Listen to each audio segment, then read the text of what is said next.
Welcome in to Game 27 of the 2023 Banana Ball World Tour, loved by our good friends over at Zappos. We are live from George M. Steinbrenner Field, the spring training home of the greatest team in Major League Baseball history, the 27-time World Series champion New York Yankees. The Party Animals have been dominant on the tour thus far. They come in 5 games better than the Bananas at 13-8. But tonight could be a huge win for the boys in yellow as the Sunshine State is on the line. Both teams with 3 wins and 3 losses in Florida so far on the tour. And whoever wins tonight will leave GMS Field as the champions of the Sunshine State. You get to look at Jesse Cole and his creative cast and crew parading through the George M. Steinbrenner stands. A sold-out crowd, well over 10,000, packed in here in Tampa. The first of 2 games in the single-A home of the Tampa Tarpons for the New York Yankees. Tomorrow night, the Bananas take on the Major League Baseball Players Alumni Association for the second of 3 games in that series. The Nanners won the first one 5-1. Biko Scala alongside Josh Talevsky, and with the Sunshine State on the line tonight, you gotta think the Bananas, who have been reeling as of late against their arch rivals, have a whole lot of motivation to try and take this one home. Yeah, no kidding. I mean, they're feeling good. They've enjoyed George M. Steinbrenner Field so far, and you gotta think they've been doing a lot of preparation offensively for this ball game. Starting with Sean Fluke as the opener for the Party Animals, you've got to feel good about the Bananas' chances to score early in this ball game. And then if they can find a way to jump on Garrett Delano later into this ball game, I think they will be in a really good position to take Game 1 of this series and take the series overall in the state of Florida. Party Animals have already taken Texas 2-1, so it's time to possibly claim the second state on the tour for the Bananas, or else the Party Animals, the good vibes, will just keep on rolling over there. For Fluke, bit of a hometown kid, about a half hour away. He grew up in Hudson, Florida. Mike Vivacis, their head coach and a player, getting his first, not his first start of the tour, but it's his first start of the tour when an injury is not the reason why he's behind the dish. He'll be there for all 9 innings if our 2-hour time limit will permit it. And then we wager Garrett Delano, the ace of the Party Animal squad, will be coming in for relief. For the Bananas, it's Jared Donaldson, the splitter specialist, who at times has been amazing, but has certainly had his struggles as well. That's right, but we said it earlier in this game, and I will say it again. Jared Donaldson has cut his earned run average in half so far here in April as compared to what his numbers were in February and March. If Donnie can just zero in on that splitter, throw it for strikes, get some swings and misses, I think he's going to find a lot of success out there for the Bananas tonight. Huge broadcast coming up for you this evening. A big surprise will be coming when the Bananas lineup is announced. Jake Skoll's going to be mic'd up. We'll be hearing from Jesse Cole, the man in the yellow tux, the lifelong Boston Red Sox fan in the belly of the beast here. We're also going to have Bo Brewer on the broadcast, a Banana last summer, a CPL champ who is with the New York Yankees farm system, and Dan Oberst's older brother, Will, to talk about Dan's amazing story in Banana Land and just through baseball. It is going to be an absolute doozy. Florida is on the line, folks. Let's throw it down to Jesse Cole, who is announcing his cast and crew, and then the young professor will be out soon after him.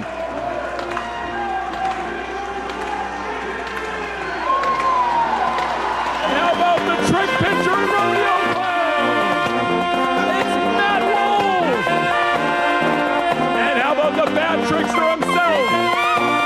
We call him Ziggy, Alex Ziegler. And now the world's tallest banana ball player, Dakota Still Southern, and your king of potassium, Flint. And finally, your breakdancing coach.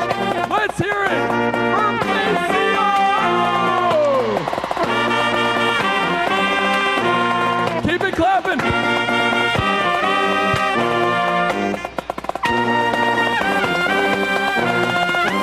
Let's hear it for your cast of your Bananas.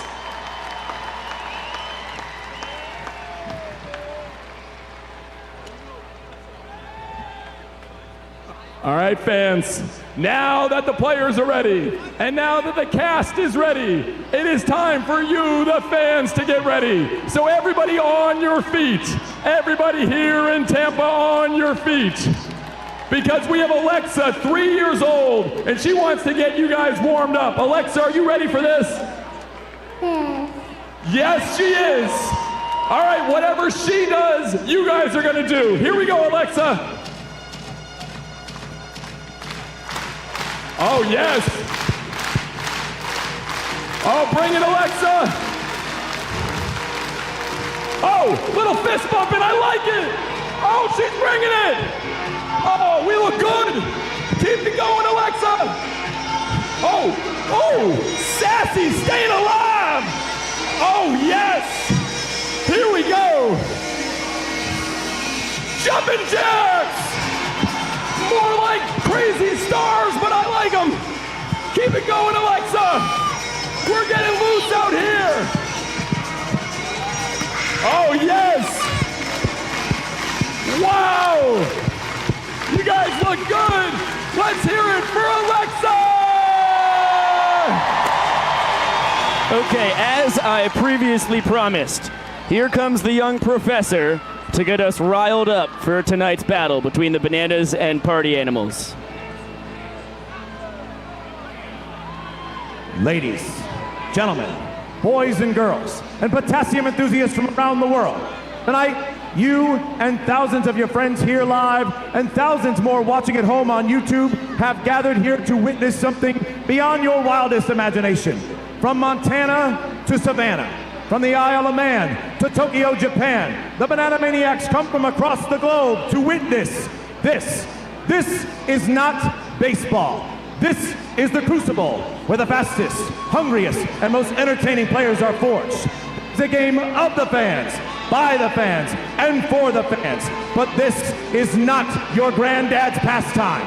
This is not just another night at the ballpark. This game is baseball by birth, fruit by name, and an absolute worldwide phenomenon by the grace of God. This is the time for all 10,000 fans here in Tampa to get on your feet and give me your voices.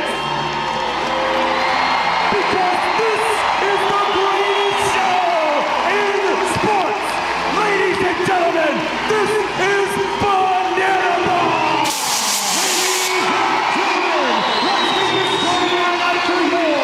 Savannah Bananas. Leading off at first base, number 19, straight out of St. Pete, Florida, Dan Oberg. At catcher, number 3, Eric Jones. In left field, number 7, Michael Vitamin D. At DH, number 24, Dakota D. Mac McFadden. In center field, number 5, DR the Doc Meadows. At shortstop, number 6, Ryan Cox. At third base, number 8, our greatest showman, Jackson Olsen. In right field, number 18, Danny Hosley. The extra hitter, numero 1, Bill Leroy.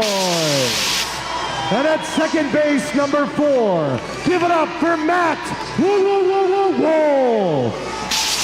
On the mound for your Bananas, number 21, Jared Donaldson. Your Savannah Bananas are managed by Tyler Gillum and Adam Byron.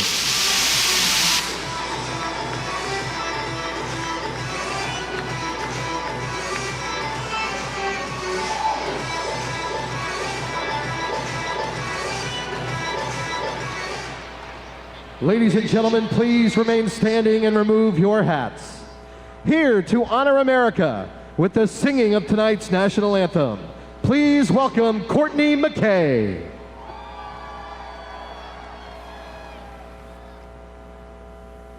Oh, say, can you see by the dawn's early light what what so proudly we hailed at the twilight's last gleaming, whose broad stripes and bright stars through the perilous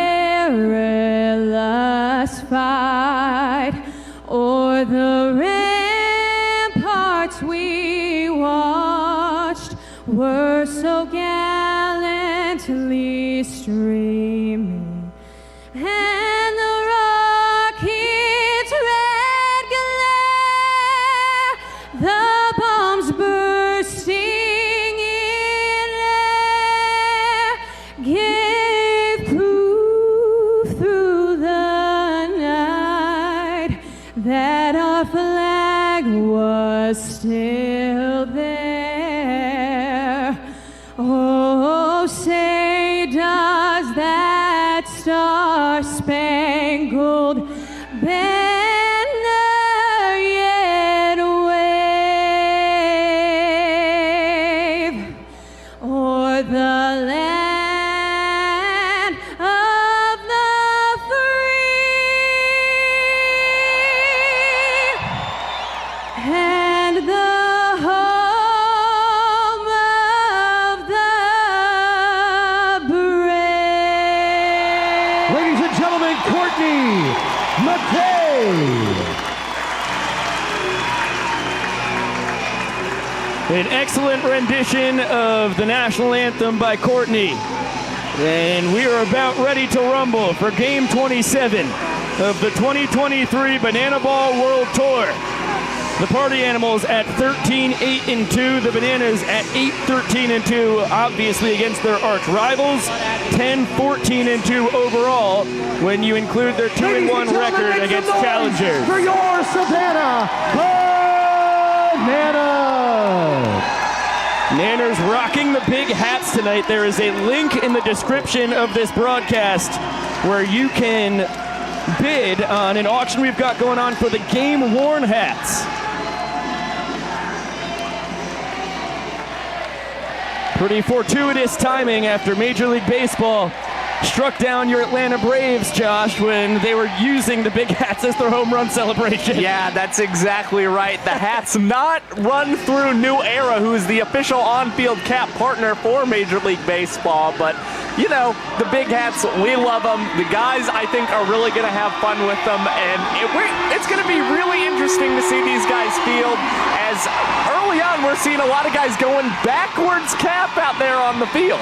I mean, it's tough not to laugh when you see Bill Leroy and company rocking these things. Jared Donaldson on the bump going backward cap as well. I did not think that they were going to wear these in the first inning, especially when you look at how powerful this Party Animals lineup has been and how dominant the boys in black and pink have done. Now we get to look at what Donnie's done on the tour thus far in 29 1/3 innings, averaging 5 minutes and 9 seconds per inning thrown, nearly averaging a strikeout per frame tossed. But it's the ball four sprints and the hits that add up to the 8.28 ERA that have been the real bugaboos for Donnie. Yeah, and Donnie in his last start, he had a 5 minute and 3 second average minutes per inning, which for the most part, not that bad for a starting pitcher. But here's the thing, Biko, 28 groundouts for Jared Donaldson, 30 flyouts. He's got a nice balance. I think if he can keep the ball a little more on the ground tonight, considering that he's a splitter guy, he's going to find a lot of success out there. This is a 2022 first-team D2 All-American. We expect him to bounce back. Here comes Mr. Jesse Cole once again. Start the clock. 1, 2, 3. Showtime! Showtime indeed, Jesse. We mentioned how powerful these Party Animals have been. Reese Hampton, Dalton Cornett, Jake Skoll, and Bryson Bloomer, the first four to swing it. You can pencil them in every night. They have been a terrifying top of the lineup for the boys in black and pink. Behind them, Tanner Thomas, Jason Swan, Chase Acuff, Mike Vivacis, Breland Almadova, and then Dustin Baber rounds out the lineup. Heater just misses outside, and we're underway. Hampton Back in 2018, 12th round draft pick by the Detroit Tigers. Switch hitting center fielder. You look at his numbers there as he fouls that one off. Not caught by a fan. A whole lot of ground here where the full capacity crowd of George M. Steinbrenner Field, well over 10,000 of them, can record an out tonight. Yeah, I must admit, I didn't get a chance to talk to you about this, but I said this to our coordinating producer, Chad Reese. Whoa! How about Ryan Cox? First out of the game is in the big hat. And that is his tour-leading 40th trick play in 41 tries. You want to talk about excellent banana ball IQ? How about Ryan Cox with the creativity and the idea to, hey, I'm going to take out the big hat and catch this banana ball with it. Ryan Cox, what a play out there. You get another look at it there as Dalton Cornett, the DH tonight for the Party Animals, takes up and out for ball one. DC3, just like Hampton before him in his second tour, although Reese went from the Bananas to the Party Animals side. The pride of Pippapassas, Kentucky. You look in the box right now, fantastic numbers for him. He was a Party Animal last year, just like here on the 2023 tour.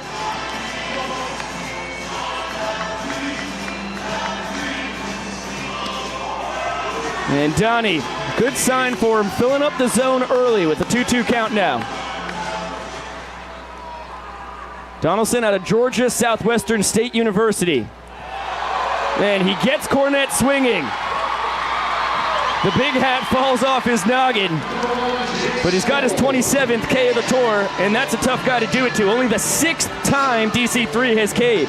Yeah, that's right. DC, one of the best Party Animals at just being able to put the ball in play. Now, he does have a lot more flyouts than he does groundouts, but again, even those flyouts able to manufacture quite a few runs and move guys over into scoring position.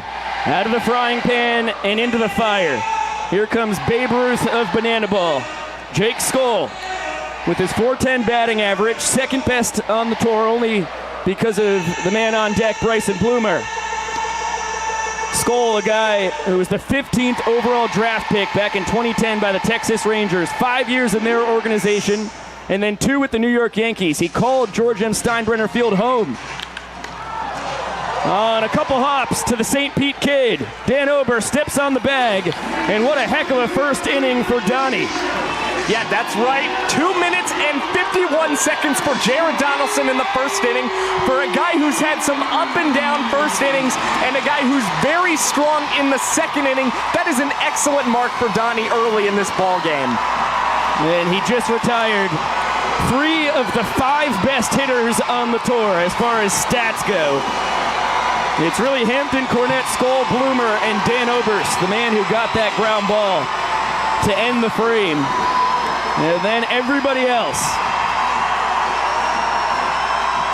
The boys in black and pink are stacked, but Jared Donaldson gives the Bananas an excellent chance to win the first inning. They're going to have to do it against Sean Fluke, the Hudson, Florida native, throwing to man from the same hometown, Mike Vivacis, behind the dish. Long history between these two friends who, for the past half-decade, were coaching Hudson High School. Vava, the head coach, Fluke, his assistant, and Sean, across 13 1/3 innings, averaging an MPI under 4 minutes. He's been pretty effective. He has been especially effective here in the month of April. Sean Fluke, his earned run average was at 9.34 in February. In March, we saw him kind of struggle with walks and sprints.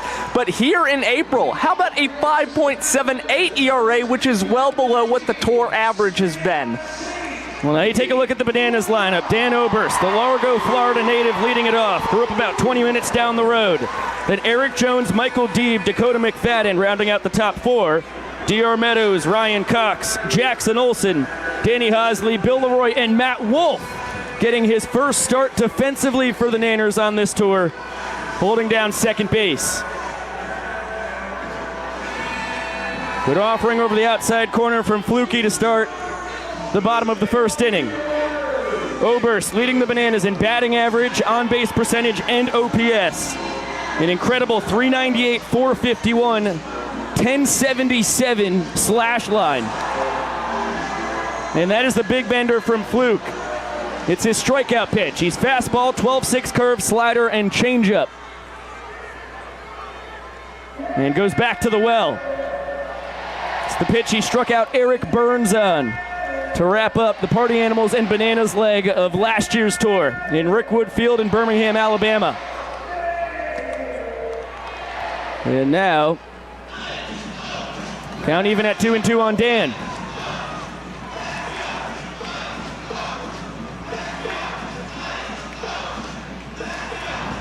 It's a good take, and the count goes full. Yeah, we haven't seen a ton of long at-bats from Dan. He's been hot this month, and a lot of it has come from ambushing pitches early. Payoff here. Surprised by the offering from Fluke, and the Exterminator gets rid of Bananas' leadoff hitter, waves him back to the dugout.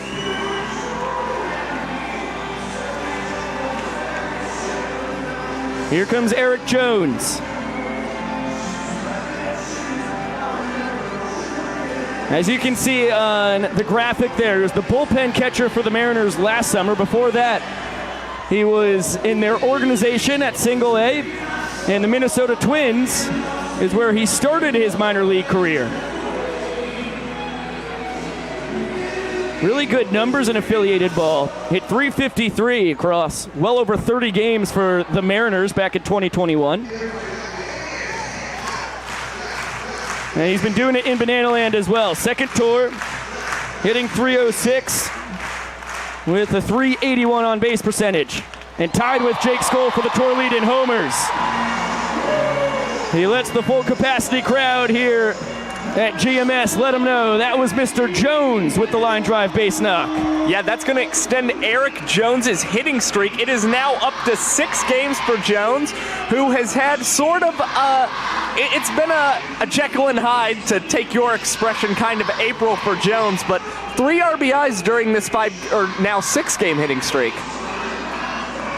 And the power, of course, there as he is pinch run for by Malachi Mitchell. That one, not the way that Sean Fluke wanted to fire it. He will discard that banana ball as Flash the Kid up to second base. The tour leader in stolen bases as Michael Deeb sends it deep to left, but Breland Almodovar catches it between the legs. Fires it into third as Malachi stays put at second. Fantastic trick play. The Stylin Hawaiian now 7 for 14 on his attempts. We saw Breland early on in the tour kind of struggle with trick plays missed, but you can tell he's done a lot of practice, especially with that under the leg catch. He just finds a way to set himself up at the right angle to make that snag. Well, a trick play for each team now. We're not through the first inning.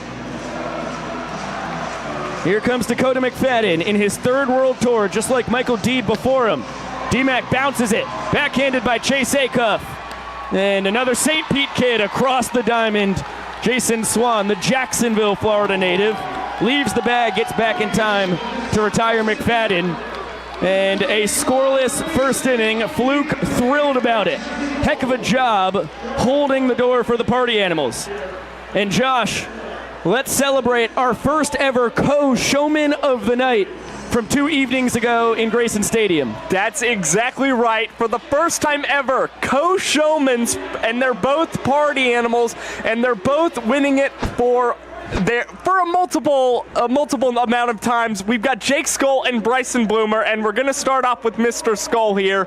Against Cowboy Kyle in the first inning, he's going to get a single, and then Bloomer comes up a couple pitches later, and Bloomer blasts one out to left field. You and Dustin Baber talking about Bloomer with a healthy wrist, and boy did he show it, slip and sliding his way to home plate. Now we go back to Mr. Skoll against DJ. How about an Oppo Taco and Jake Skoll's 2nd home run of the tour against the Invader? Now, Bryson Bloomer batting against Vinny DeRubius in his first appearance for the Bananas. How about a home run over the Grayson Stadium scoreboard? And Jake Skoll, once again, on cycle watch. And how about this one? Down the first base line and a triple off Matt Malatesta and some Skoll squats. And now he's going to ambush Billy. Hit one out to the wall, and that is a double for the first cycle in Banana Ball history for Mr. Jake Skoll. goal. Really, no one more deserving, as now we get a look on the field at our young fan trying to win the world's slowest race, and can he do it? It's a heroic effort here at the end of the race. Nobody was moving as per usual, and they will move the goal line a little bit. That's a victory. Tremendous performance, and the full capacity crowd loves it. It counts just the same, I'm telling you. So by the way, just to clean up our Showman information, as Bryson Bloomer leads off the second, Bloomer would finish with another double that we did not show you. So he had 10 total bases. The same for Skoll. They both set the single game total bases record in Banana Ball history. And Bloomer had the first ever multi-home run game. And as Josh mentioned, they were not new at earning Showman of the Nights. The third for Bloomer, he ties Danny Hosley for the tour lead, and the second for Mr. Skoll. 4, 5, 6 for the Party Animals here in the second. The Boomer, a 2021 and 22 Banana, lines it into left field, and on a hop to Michael Deeb. And that is your tour leader in batting average at .422. The on-base percentage coming into that AB was a even .500, so he's now getting on base more than every other time up to the dish. He has been phenomenal.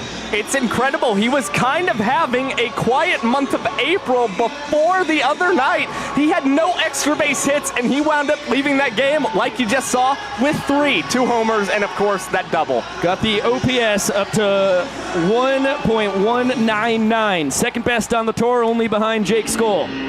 Now Tanner Thomas. The 2018 and 2019 Collegiate Banana in his second tour with the Party Animals. The extra hitter this evening. Bounces it to second. Matt Wolf. Between the legs. Cox to first. Magnificent double play. And that is why the pride of Joy, Oklahoma is starting at second tonight. Well, we saw him earlier this year make a cartwheel play at second base. You know, when you put a guy like Matt Wolf, a trick pitcher, he's going to give you a little between the legs speed to Ryan Cox. And Coxie, a pro at turning the other end, a strong throw to Mr. Oberst manning first base. A masterful job as Jason Swan takes a high splitter up and in for ball one. Tanner Thomas, no slouch running down the line either. He's 10 for 11 on the tour in stolen base attempts, as he is doubled up in magnificent, stupendous fashion. Swanee, the first baseman, with a 3-0 count on him. By the way, Bloomer was the first base runner of the night for the Party Animals, and that is an awful good feeling for Jared Donaldson, eliminating him immediately. Swan preparing to sprint. It's now a 3-1 count.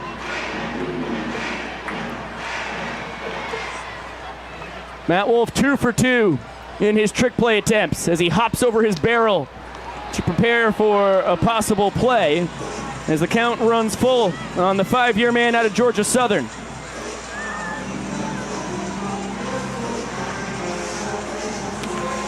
That's popped. A fan could make a play here. It's caught! Our first foul ball caught by a fan since we were in Peoria, Arizona. And it gets the Bananas out of the top of the second inning. And some of the Bananas, Tyler Gillum leading the charge to go out there and get that fan down on the field to celebrate. Isaac, one of our entertainment interns, grabs it, and what do you know? Shades of Montgomery, Alabama. It is a kid who will be carried out onto the field and celebrated in the Bananas dugout.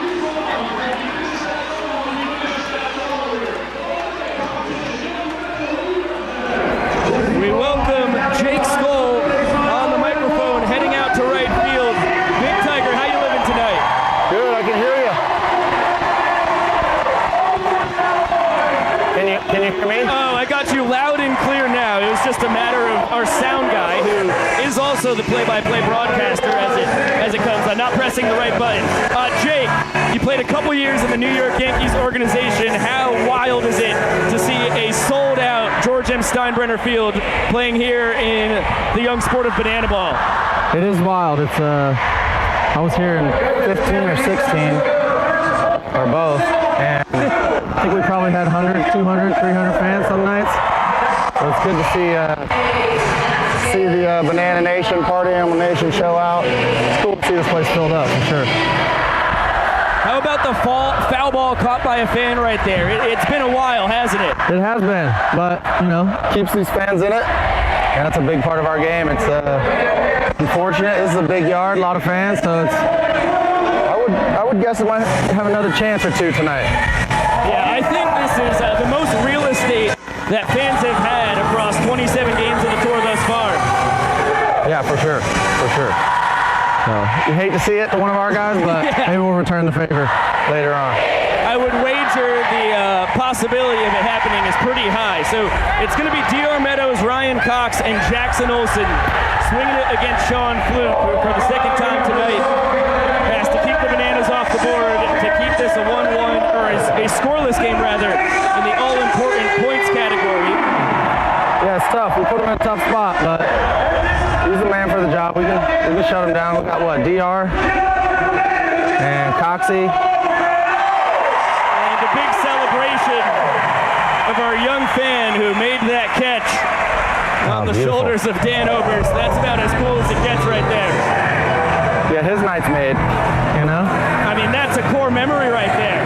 That's the reason you bring your club to a ball game right there. Yeah, you got to. This is the spot for it. Now DR coming out to a little outcast. No helmet, doesn't catch the flip. But that's okay. This is one of the hottest guys on the tour. He's actually the only person in the month of April who has a higher OPS than our guy on the mic, Mr. Skoll. All right, well, we got to shut that down today. That's a fact. DR, the Bananas center fielder, riding a 10-game hit streak. Batting average up to .333, on base percentage up to .398. And bounces it to third. Bryson Bloomer crossed the diamond just in time to get the speedy doctor. Well, there's one. That's a good start for Flukie. That sure hands Bloomer over there.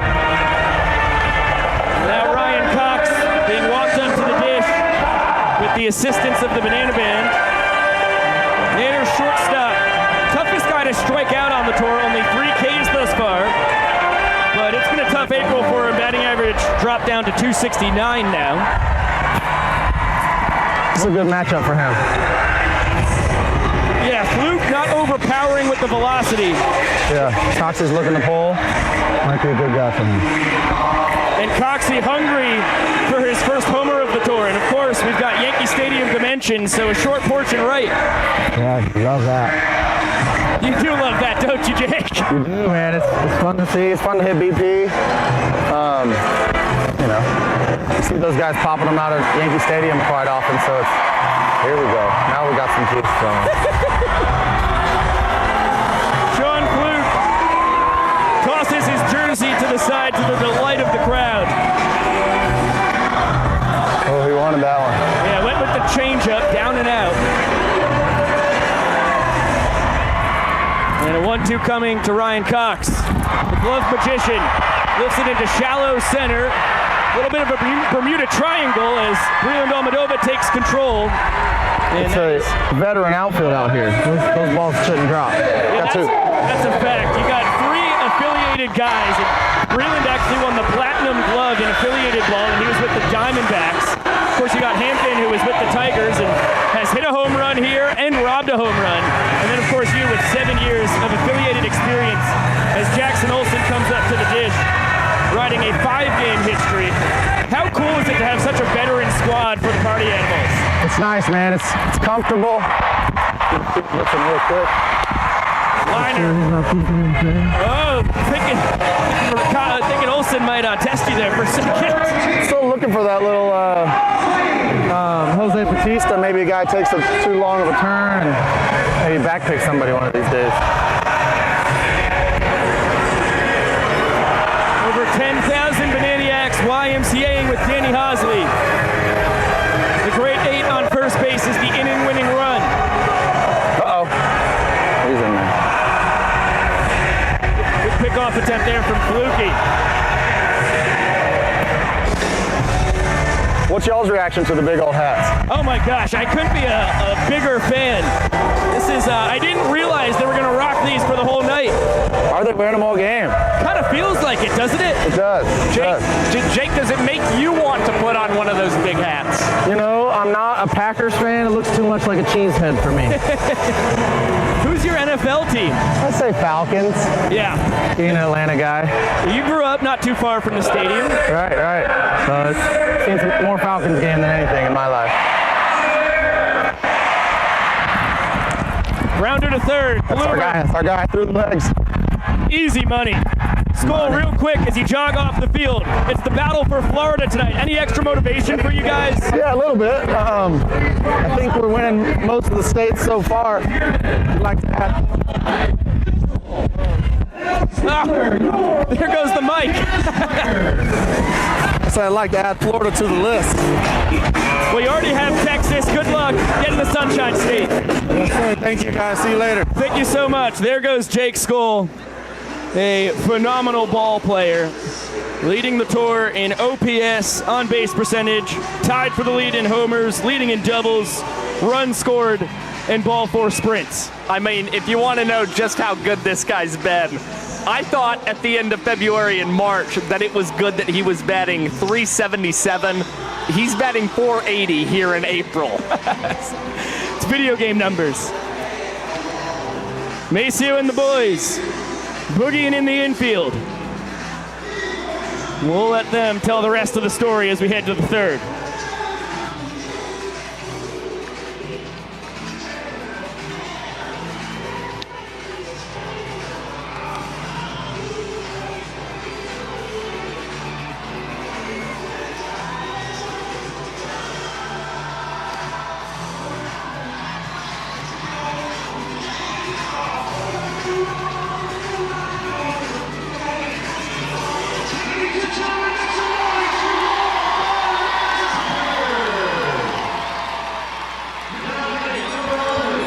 Well, a phenomenal job by Maceo, Alex Ziegler, Christian Dearman, and Malachi Mitchell.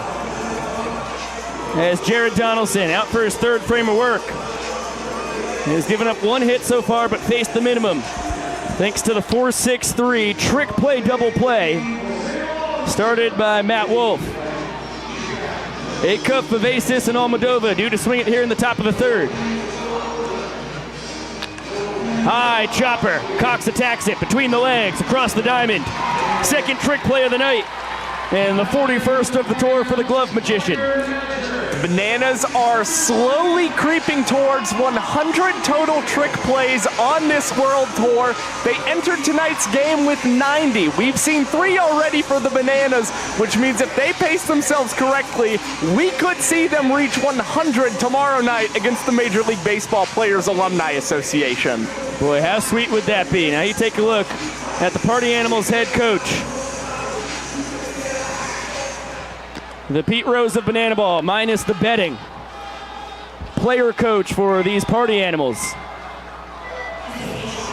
As Donnie brings Cox, Wolf, and Meadows in for a little synchronized dance. And the guy's grooving it. Heater. It's the top left quadrant of the zone. Vincent Chapman, of course, our home plate umpire, as per usual. Reggie Liggins out on the bases. It's always good to see the big hats didn't throw off Donnie's aerodynamics there during the 3-2-2. I was a little concerned about that. That's the real important part. Forget how the Bananas play, down 5 games on the tour to the Party Animals. As long as they can nail the 3-2-2 dance, everything's kosher. 2-2 count on Vava. Well, as we mentioned earlier, grew up in Hudson, Florida. Right down the street, make it 3-2. And a little flare out in the right center. Base knock for the hometown kid at 31 years young.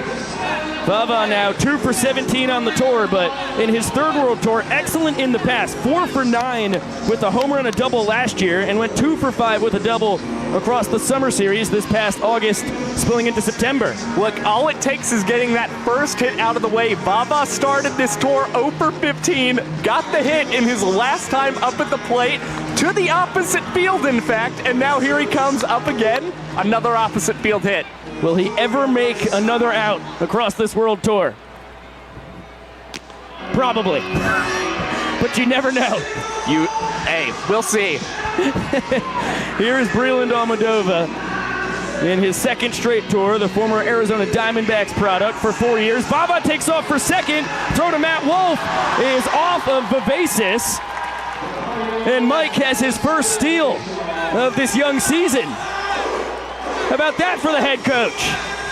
Caught the Bananas a little on their heels there. We talk about banana ball IQ. That was classic baseball IQ for Vivacis with Matt Wolf, a guy who hasn't played second base and the infield in quite a while. He kind of caught Wolf sleeping when he should have possibly been shaded a little closer to the bag to cover a potential steal. Well, the thing with Breland Almodovar is kind of rarely see him pull the ball up the middle a ton of the time, but he uses the opposite field just about as good as anyone on either squad. Left fielder for the Party Animals, hitting .267. Lifts that one deep to right. Hosley back and in front of the track makes the catch. As Vivacis tags to third, Hosley thinks it's the third out. Vava's huffing it home. Danny threw the ball into the stands, and let's see what the ruling is. Vivacis scores. Boy, a rare mental mistake from such a smart guy.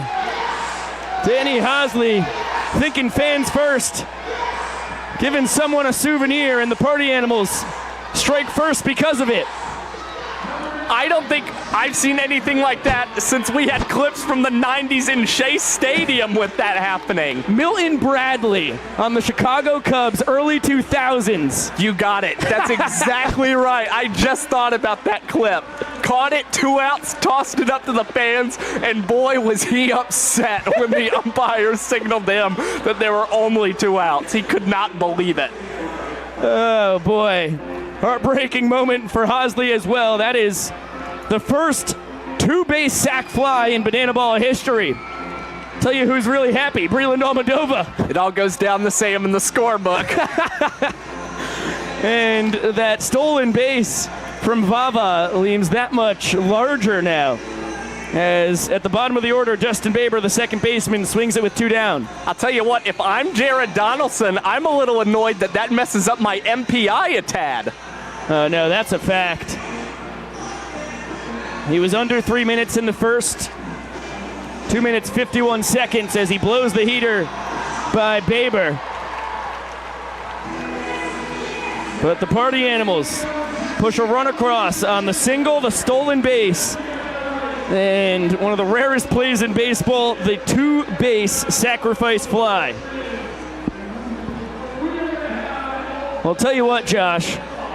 We mentioned at the top of the broadcast that Jared Donaldson has had some amazing outings on this tour. And he has also had some not so amazing, but you take a look at some of the highlights from his evening. He's been really good thus far. Yeah, you've got to like it. Donnie commanding the zone. This is a guy who, in his last 2 appearances, both in relief, really struggled with his command, but we have not seen a ball 4 sprint yet out of Jared Donaldson. And again, we'd have 3 shutout innings from him right now if it wasn't from that Hosley mental mistake. Yeah, that's a fact. It's kind of tough to mount this on a, oh, hey, there she blows, on a headsetted head. Reminder that in the description of this here video, you can bid on these. We got a live auction going on, and all of the ones in the auction are game worn by the boys out on the field. Josh, I don't know how you did it, but you're wearing it magnificently. Thank you very much, buddy. Okay, this is the way. Just balance it on the nose, folks. For anybody wondering back home. We head to the bottom of the 3rd inning. The Party Animals lead the frame 1-0. A scoreless affair so far tonight in the all-important points category, but the Nanners need 1 run to tie the inning, 2 runs to win it, and Sean Fluke's going to be out there for his 3rd inning of work tonight. Yeah, and we're about to see our first batting appearance from Matt Wolf here on the World Tour this year. It is thrilling. Wolfie comes in to this inning on deck. It'll start with the Prince of Banana Land, Bill Leroy. 9-10-1 in the Bananas lineup, as the 6-year Nanner will lead it off. 5 years at the University of North Georgia, 4 summers spent as a collegiate Banana, now his 2nd round as a pro.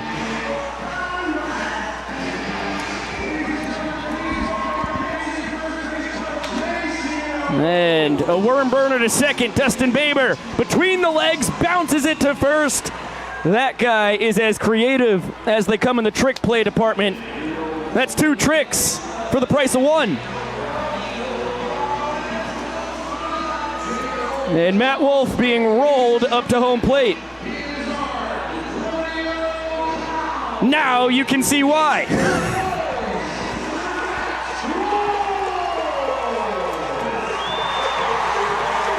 Talk about an entrance.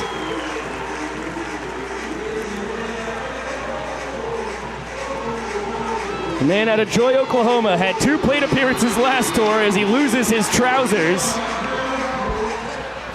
Just barely missed an extra base hit. Hot shot down the 3rd base line. Ended up grounding out and being plunked. So the career on base percentage at a remarkable 500. But this is his first live at bat since he grounded out. Fluke going right at him, and he's put bat on ball.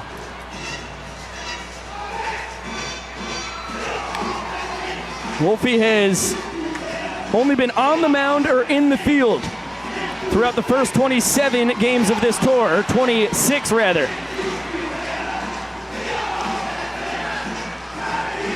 And he hasn't been taking batting practice either. A little bit of a surprise move here from Tyler Gillum and Adam Viren. But as you saw on the incredible double play that he started, his glove work is superb.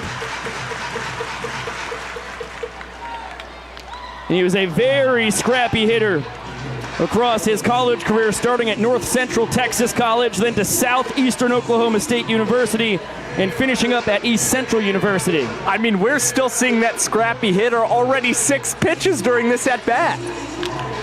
And he lifts that one to left. Here comes Breland Almadova. And the styling Hawaiian between the legs kept both feet planted. He's 2 for 2 on trick plays tonight. And Gritty's in celebration. Talk about a showman. I mean, we're off to a hot start in the trick play department. How about 3 now for both squads, and we're not even through 3 complete innings.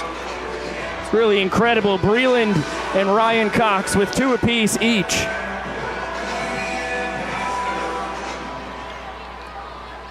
Both outs this inning on trick plays, and it's going to be up to Dan Oberst.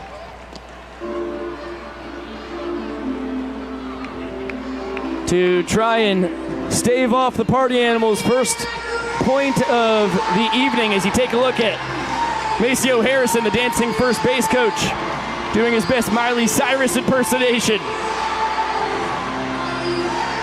with the famous wrecking ball dance.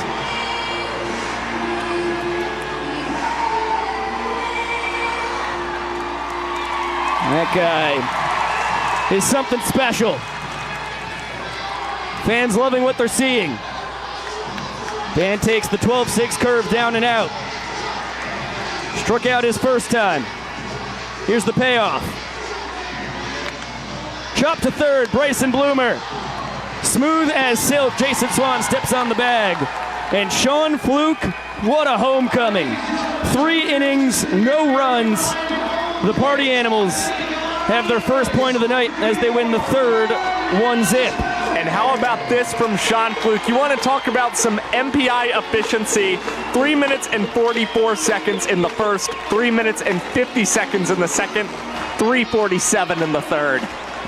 Boy, he has been awful efficient so far this evening. Was supposed to only go 2 or 3 innings as you join us once again in the booth. Pico Scala, Josh Talevsky, and we've touched on last night's game a little bit with the Showman of the Night presentation for Jake Skoll and Bryson Bloomer. It was a 9-1 win for the Party Animals. Josh, a lot of the numbers in this thing were pretty mystifying. It's incredible. So we had 25 total runs, 19 of them accounted for by the Party Animals, and then 30 total hits, 21 of them Party Animals hits. I mean, you talk about an offensive juggernaut. That's the Savannah Party Animals. Yeah, we have seen it throughout the tour thus far, but it was an insane explosion. Most points ever scored, or at least the largest deficit of a loss for the Bananas in that one, and the most runs scored by one team with the 19 that the Party Animals put up, and they only failed to score in the second inning. They scored 4 runs twice, 3 runs twice, 2 runs twice, and 1 run once. I mean, it was mind-boggling. It was incredible when you've got a multi-home run game and a cycle from 2 different guys. I mean, why wouldn't you expect a performance of that caliber? Yeah, and it was, I feel like it makes sense why this was the first ever multi-Showman of the night. I mean, you really could not decide between the historic evenings of Bryson Bloomer and Jake Skoll. Back to the action here from George M. Steinbrenner Field. Top of the order for the Party Animals. Reese Hampton with a 1-0 count. Popped out into the extra-large hat of Ryan Cox to lead off the ball game. That ball blasted down the right field line. If it's fair, it's gone. It's foul. That thing was second deck kind of pop. I mean, it's funny you mentioned Pop, Biko. Reese Hampton, 4 home runs on the tour as he's going to scream this one down the line in right field. Hosley will play it off a couple hops, and Hampton in there standing at second base with a leadoff double. Great toss in from Hosley, who we expect to see closing tonight for the Bananas, the Shohei Ohtani of Banana Land. And Hampton, boy, he is a terror. The OPS at 1.134. That is his 9th two-bagger. He's now 1 behind his good buddy Jake Skoll for the tour lead. And that extends the longest hitting streak on the tour this season. Reese Hampton now at 15 straight games. Pop fly right into our kitchen, but not caught by any fans, so Dalton Cornett has a second life. DC3 struck out his first trip to the dish. This is his 24th game played. That was only his 6th K.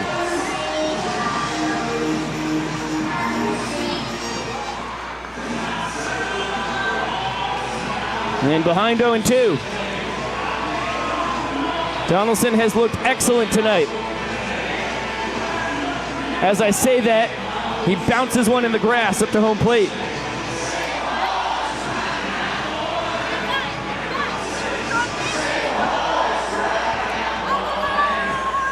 Boy, I just got a high five from a young fan. Thought Josh was going to get ghosted there. I was nervous. I was sweating. But a good return. Great play by Mom to include Josh in the high five action. She's got an incredible peripheral. They do say moms have eyes in the back of their heads, you know. I've heard that before. Hampton off second, 2-2 to DC3. Chop to the left side. Jackson Olsen over to first. Nice play by the greatest showman in Banana Land. There's Reese Lightning over to third base. Give Jackson Olsen a lot of credit on that ball. It had a lot of spin on it going over to that left side of the field, and Olsen really kind of made a nice stab at it. It looked like the ball was almost going to escape his glove, but able to shovel it out quickly and beat Cornett there at first base. Now Jake Skoll, ground out to first to end the first inning. We mentioned the insane tour he's been having as he exited the field after being mic'd up a couple frames ago. Of course, he's coming off the first cycle in banana ball history and has played dozens upon dozens of games here in George M. Steinbrenner Field. when he was with the Yankees minor league squad.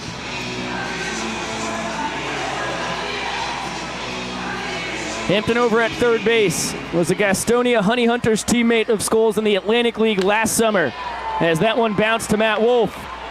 Flip to first in time. Hampton scores. For the second straight inning, the Party Animals push a run across. And Skoll ties Bryson Bloomer for the tour high in ribeyes with 27.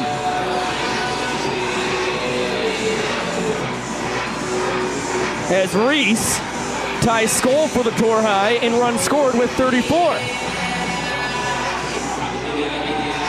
One of the more eventful 4-3 groundouts you'll see.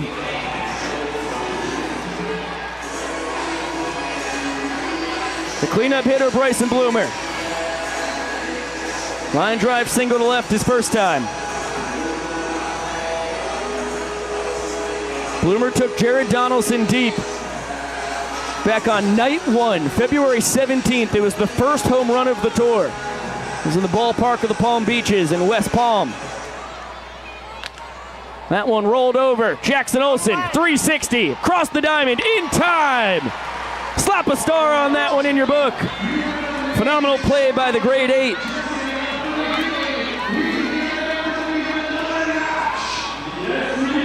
He retires his counterpart.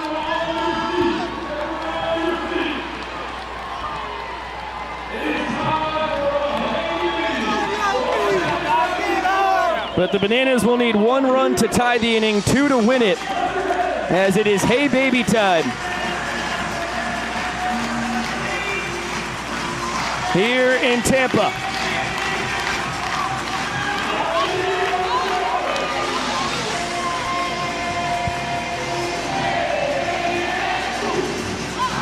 And as over 10,000 Bananiacs move it and groove it here in GMS. Josh and I are so happy to welcome 2022 Savannah Banana, a CPL champ and current minor leaguer for the New York Yankees, Bo Brewer, into the booth. How you living, Bo? Dude, it is awesome to be back in Banana Land, back in just with you guys, to be honest. I missed y'all so much. I missed you too, Bo. Oh my God, this is just so nice. It really is. I just missed y'all. It's nice hearing Biko's beautiful voice. When's the last time you hey babied, buddy? Oh my God, it's been a minute. I was actually practicing on the way over. In my head. Oh wow. I finally figured something out with this big hat too. You putting a little back on your head? Yeah. That's the move, yeah. It's the lean back. You gotta have some arch in your neck. Well, you know the sun's I set. moved it. No, you good. Looks good. Oh, you know what? Yeah. Oh, okay.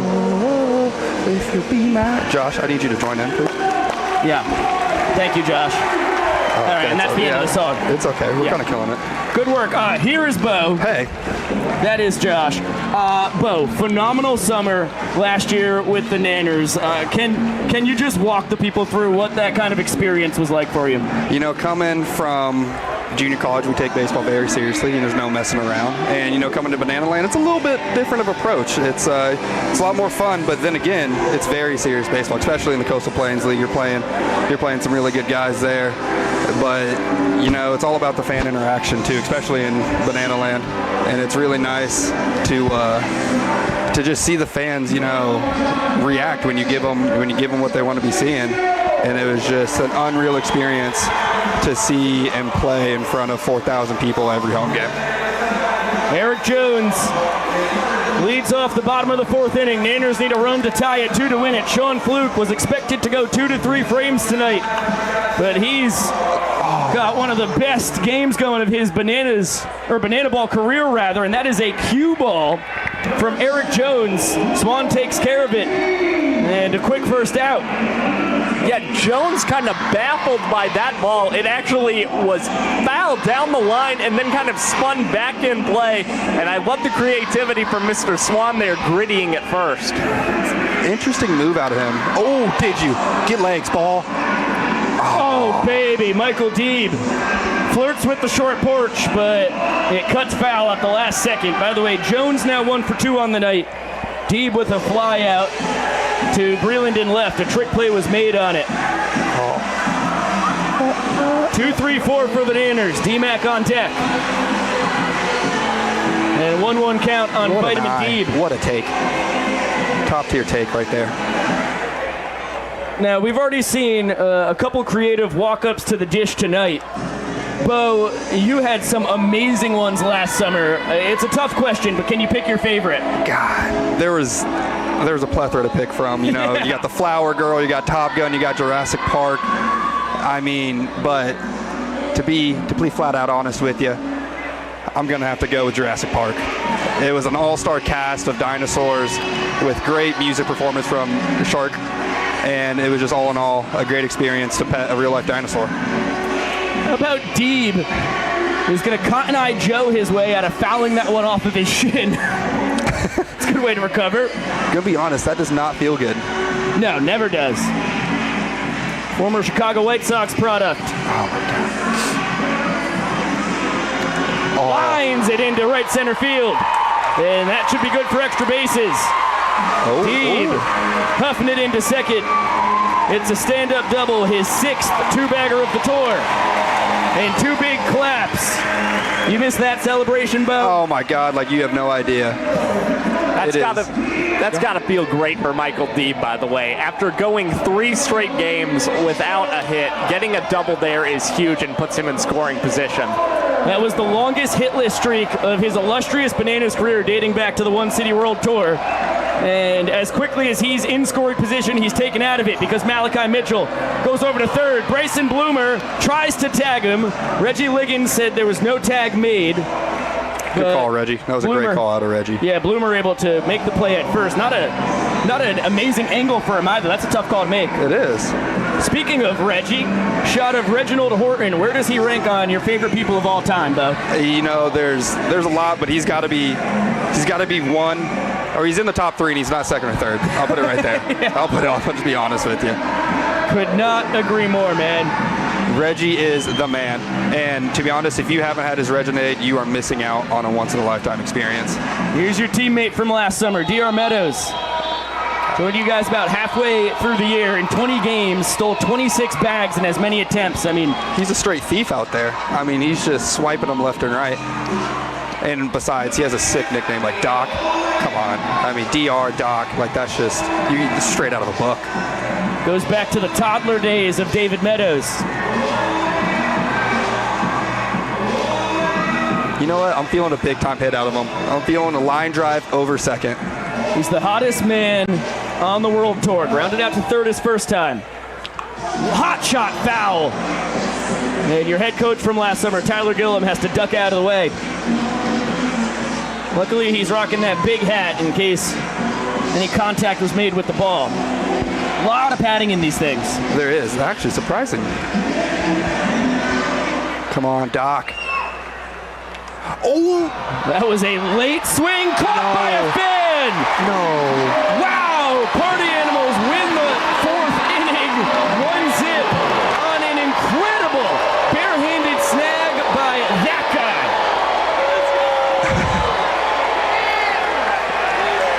And showered with a smattering of boos from the Bananiacs in the crowd here. There's the man. There's the man himself, Jesse Cole. How y'all doing up here? Y'all doing good? It looks like it's a nice view. The weather's all right. Oh my gosh. Are you kidding me? There's nowhere I would rather be in the world than here, Bo. But what was it like after being drafted by the Yankees, showing up here and seeing George M. Steinbrenner Field for the first time? It was truly a surreal experience. I mean, growing up, you know, first T-ball team I played for was the Yankees. So that was the dream, was to get drafted by the Yankees, and for it to actually come true, you know, it was truly a blessing. And it was, you know, I signed in one of these offices here, and to be able to sign and look out and see the field, I was at a loss for words. It was truly just a blessed moment. It was all glory to God right there. I mean, there's just nothing else you can really say other than it was just unreal.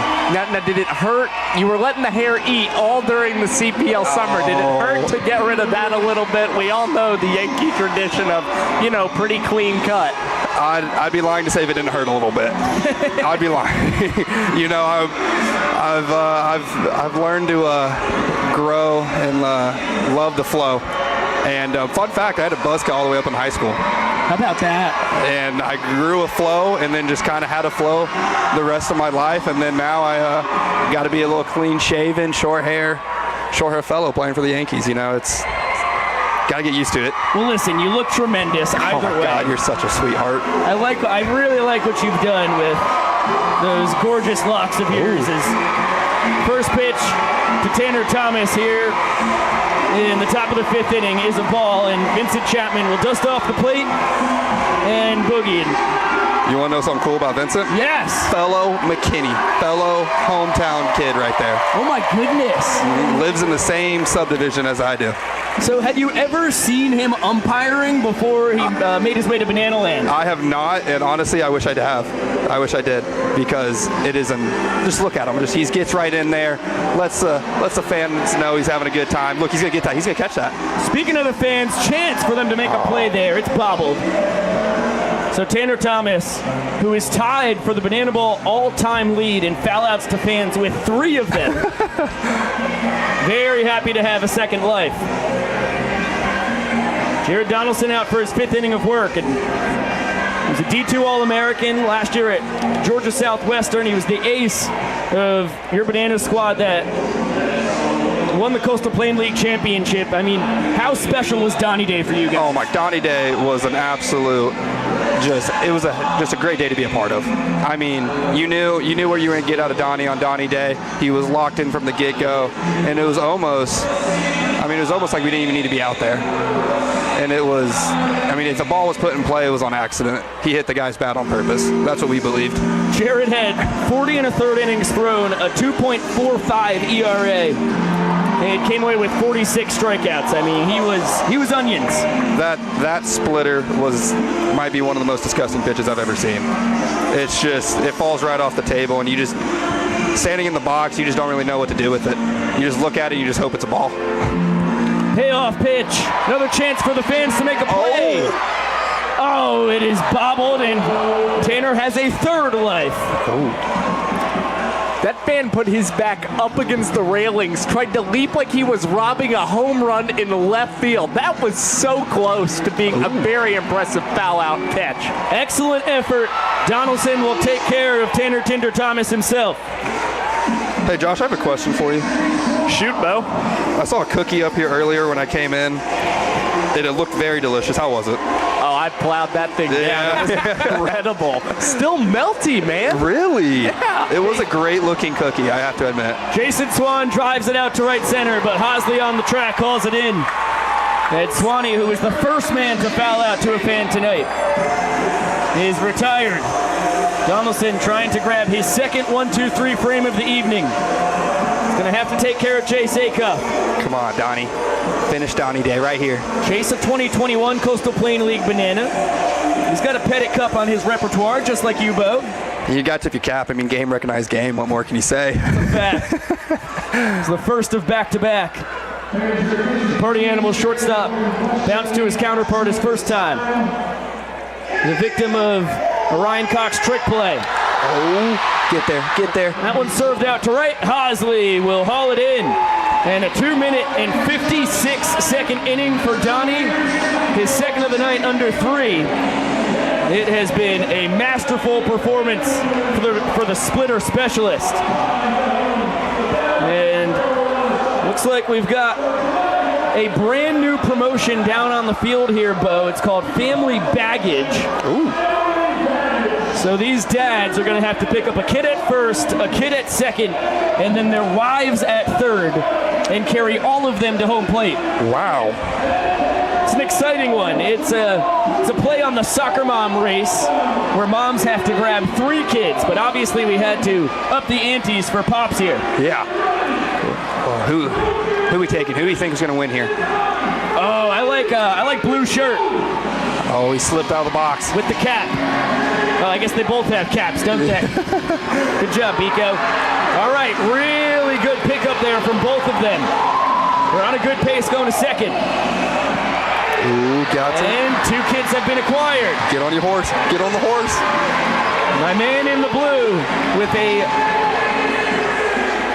little bit behind our other contestant who is hauling it towards home.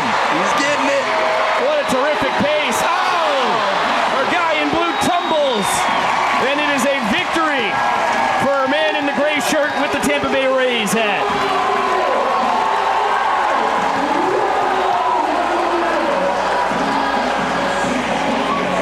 Good effort from both families and all 8 contestants.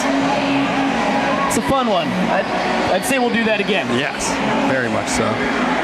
Garrett Delano, the new man on the mound for the Party Animals. And how about the start from Sean Fluke? Only supposed to go 2 to 3 innings, ends up going 4. He shuts down the Bananas in each of the 4 frames thrown. And a terrific homecoming for the pride of Hudson, Florida. And if I'm Sean Fluke, there's no other way I'd want to go off the mound than having a fan catch the final out for me. It is beautiful. How apropos. Delano's been the ace of this Party Animal squad. Ryan Cox bounced it to Acuff, barehanded across the diamond. And a fantastic play by Coxey's counterpart. Ryan now 0 for 2 on the night. And Jackson Olsen, a line drive single his first time. We'll try and get it going with 1 down. He has inning walk-off homers in 2 of his last 3 games as he sends that one towards the fans and out of the stadium. That is our first foul ball tonight that has fully left the premises. Big sigh of relief for the grade 8. Yeah.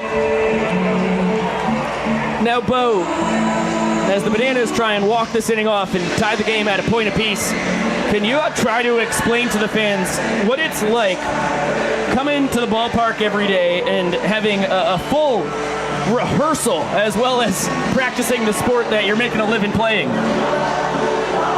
That is, let's see, how do I sum this up? It is incredibly well planned out. I mean, every minute from our day, from when we get to the field, is planned out. We know exactly what we're doing. And then they do, I think, honestly, to be real with y'all, I think my favorite moment is probably the brainstorming, because you never know what's going to be said during that. Dustin Baber, glove flip to Chase Acuff, a phenomenal play by the Party Animals middle infielders, but Olsen's got great wheels. He beats it out and is 2 for 2 on the night. And then after rehearsal, I mean, you get to rehearse some of the coolest things I've ever been a part of. And then you get to go do your BP, and you get to just try to launch balls, which is so fun. And then after that, you get to interact with the fans, which is some, you could argue, is the best part of being in Banana Land. It's just the fan interaction. You get to make some kid's day every day. You get to come to work, and it's truly a unbelievable experience. How about Danny Hosley? Justin Biebering his way up to the dish as Baby blares on the speakers here in George M. Steinbrenner Field. Olsen off first, the innings winning run, healthy hack from Hosley. 2 long balls on the tour for the Bananas right fielder. I'm feeling a double's going to score him. Like that prediction. Danny bounced out to third his first time. Now, Bo, do you think you're going to take that fans first mentality into your time here with the New York Yankees? I plan to. I really do. I mean, it's, you know, as a younger kid, you get to look up to these guys, and I think it's just part of the job of being a baseball player. No matter who you play for, it's kind of the job is to just make some little kid's day, because you were once that little kid. Delano now has a 2-2 count on Hosley. Garrett, a 2018 collegiate Banana, 4 years at Brown University in the Ivy League, and then finished at Mercer back in 2021. Second-year Party Animal. Good pickoff move as Olsen back to the bag. I'm digging the cowboy hat on the mound. Great choice. Great look with the booty shorts as well, huh? That is an interesting look. That is an interesting look. Come on, hit a double. Count goes full. We haven't had a sprint tonight, remember, folks. It's a good call, Bo. If ball 4 is fired here, all 7 Party Animals defenders behind the pitcher and catcher have to touch it before it's live. And he will check on Olsen.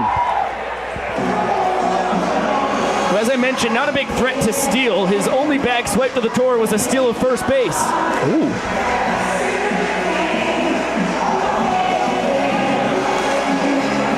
It's down and out. Here comes the sprint. Acuff to Baber to Bloomer to Swan. Is he going? Now to the outfield. Oh, he's going. Skull. Almadova, no chance at Jackson Olsen. Was off on the pitch and walks the inning off. Danny Hosley works the ball for a sprint, and we're locked at a point apiece.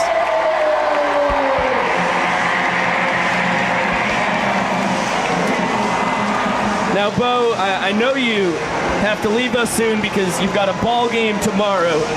But before we let you go, we would be remiss if we did not mention Dancing with the Bananas. Oh, yeah. The hit show that swept not just the nation but the world last summer. What was that experience like for you, man? That was awesome. You know, I tend to think of myself as a good dancer, and then doing rehearsals with the actual dancers, I learned that I'm not. But it was awesome being able to learn how to correctly dance and do certain moves. And my partner Ashley, she was great working with me the entire time. And I now consider myself a pro ballet dancer. I don't know if that's a thing, but I consider myself that. Definitely is. Yeah, I mean that's me. That's what I am now. I added it to the bottom of my resume. But it was a really cool experience, you know, especially, you know, getting out of my comfort zone and getting to dance in front of a bunch of people. And be the star of a reality TV show. That is true. It was the first time being on a reality TV show, and it was a good experience. So the funny thing, Bo, is you're not the only Dancing with the Banana contestant here tonight. The Banana starting pitcher who's been excellent on the bump, Jared Donaldson, one of your opponents. And you take a look at his pirate-themed dance right here. That was a great performance. I mean, I actually thought he was Captain Jack Sparrow for a second in the middle of it. I mean, just look at that. I mean, what is it, an Oscar? You should get an Oscar for your acting. Yes, you should. That's what it should. And then Bryson Bloomer on the Bananas, or on the Party Animals rather now, was another one of the 6 contestants. He put up a phenomenal dance. I remember opening night, I think it might have scored one of the highest scores if I remember correctly. Him and his cane, his top hat, he fully bought into the dance, and just look at those spin moves. You can't teach that. You just can't teach that. Yeah, Bryson and Lauren were superb. They ended up making it to the finals. No surprise there. No, it was Indiana Stanley and Nolan Daniel. Oh, never mind. I think it was Final 3. Yeah. When did you get chopped? Bo was the first man eliminated. Why you got to bring that up? Yeah. I wasn't going to do it. But, you had to. You know, I had the most fun. You argue I had the most fun, and that's what really matters. It's all we could ever ask. How about Mike Vivacis? His counterpart, Sean Fluke, with an excellent return to the Tampa area, 4 shutout frames, and Vava sends it to right. And how about this? Danny Hosley tipped the ball to himself, barehands it with his keister touching the right field wall. Fantastic work. That's his 6th trick play in as many attempts, and his first in the outfield. The other 5 were at second base.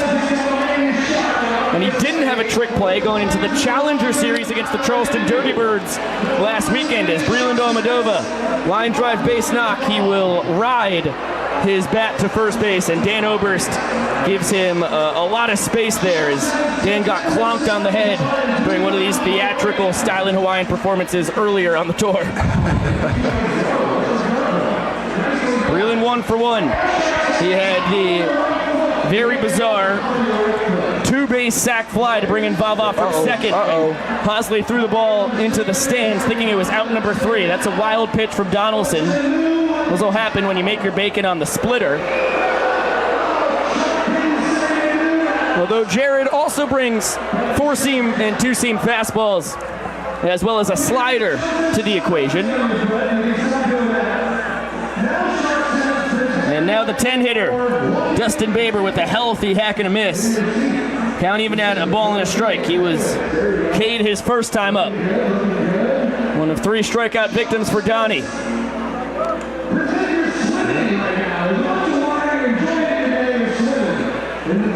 The crowd is amazing here at GMS right now. I hadn't seen this before. Shark, our PA announcer and DJ, is walking them through some kind of group exercise. They were all just swimming. So normally it would be Simon Says, but Shark is guiding them through Shark Says. It's a no-brainer. Surprised we haven't done it up till now. Breland with a heck of a start. He swipes third as Bloomer down swinging for the second time tonight.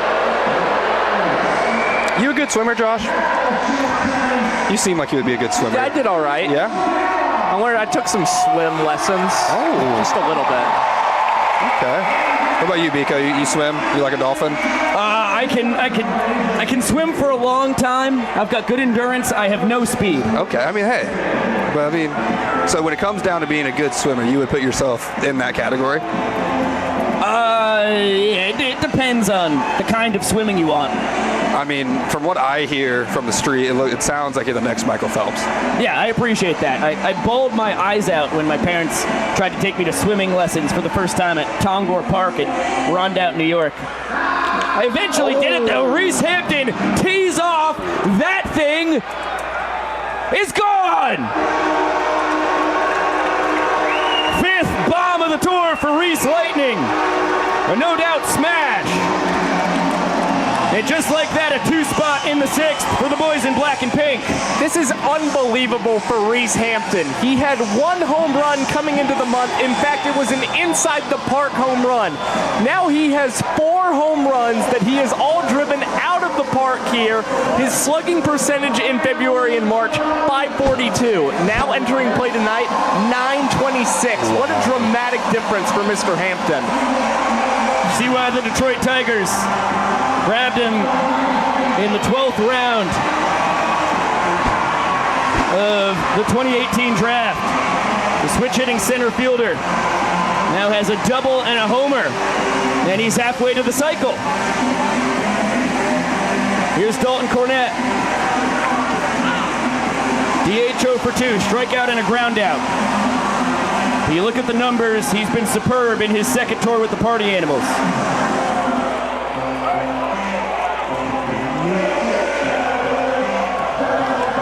Bo, shaking that Laffy Taffy up in the booth. It's a great song. I mean, sometimes you just have to recognize when it's a great song. It's a fact. You just gotta tip your ginormous yellow banana cap and just recognize that it's a good song.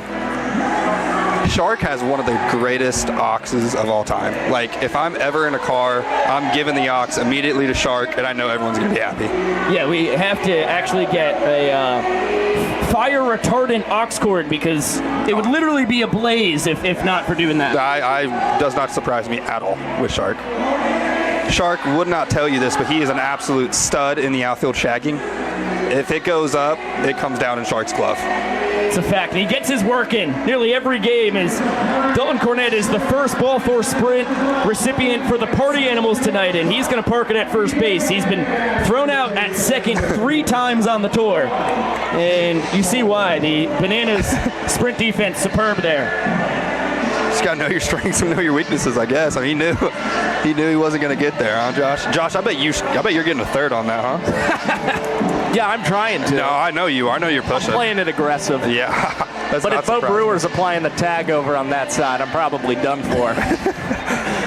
Oh, no, Josh. You seem like you'd get there in time. Gotta stay aggressive. Reginald Horton will tell you that every day. Can you try and explain to the people as Jake Skoll behind 0-2 what a Reggie Horton pump-up speech does to you? Reggie's speeches are absolutely, it just fires you up. They're amazing. It just fires you up. It's just like you get ready to run through a brick wall for Reggie. I mean, and then when he gets his stir-fry dance going in, I mean, it just gets the people going. There's not much more you can say about it. Chop towards second, Matt Wolf. Great play as the Party Animals pick up 2 runs. Bo Brewer, thank you so much, my dear friend. We would keep you all night, but I know you got a ball game tomorrow. Thank you, Biko. It's been a pleasure having you in the booth. Biko. Josh. Oh, great seeing you, big guy. Josh, you go swim your heart out. I will. Y'all be good. There goes the 2022 CPL champion and current New York Yankees minor leaguer.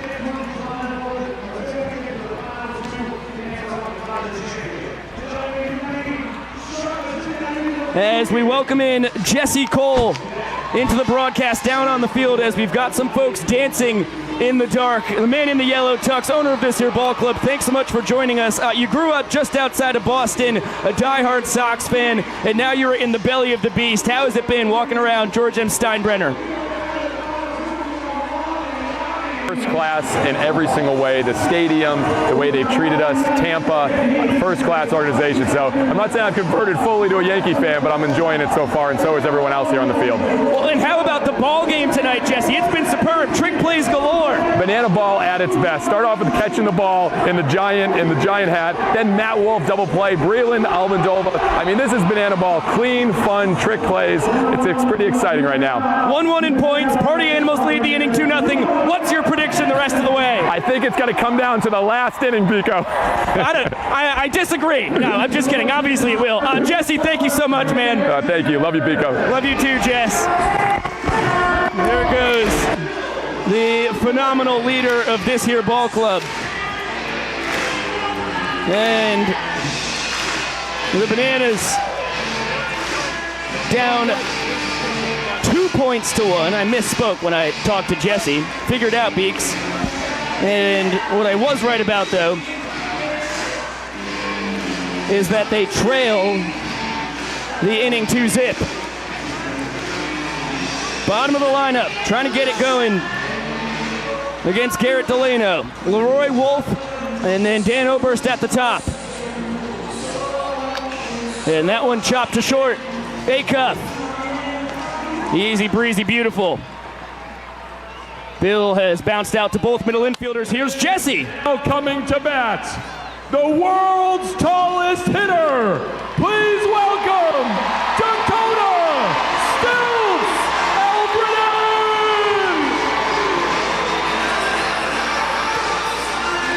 Well, how about that? At 10 feet 9 inches tall, Dakota Stilts Albritton, 3 for 9 on the tour. As you see, represented by the sterling .333 batting average on that graphic right there. We'll swing it off Garrett Delano. And blown away by the first pitch heater. And now, Delano pulling in his middle infield and all 3 outfielders and ripping the Party Animals victory dance. It's church clap time.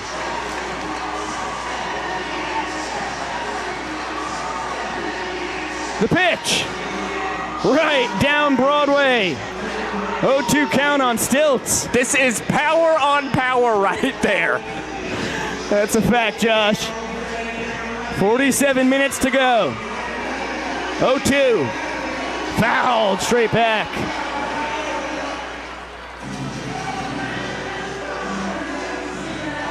Niners desperately need a base runner. Mr. Oberst on deck has enough power to provide electricity to all of the Tampa and St. Pete area, but he will not have a chance to tie the inning as Stilts is struck out swinging. I can't believe I'm saying this, but how often do you see a pitcher elevate a fastball on Dakota Stilts Albritton?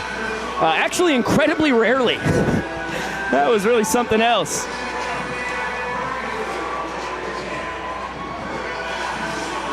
Well, here's Dan at the top of the order for the Nanners. 0 for 2 on the night. Healthy hack. He's already taken Delano deep on the tour. He was back on Banana Fest, the 7-year anniversary of the existence of the Savannah Bananas, back on February 25th. Took him dead central, 400 feet away over a 16-foot wall. For as good as Delano has been, Oberst has not been fazed by him at all, batting .647 against him on the tour. 0-2 here. Checks his swing, gets a piece of it. These two guys are sparring partners in mixed martial arts. When it comes to who you want to challenge in a jiu-jitsu battle on the Bananas and Party Animals, these are the two guys that are at the bottom of that list. I've been in a Dan Oberst chokehold before. There's no escape.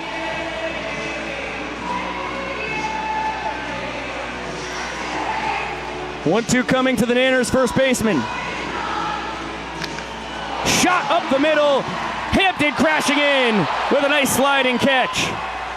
Barrel from Dan. The stats don't lie.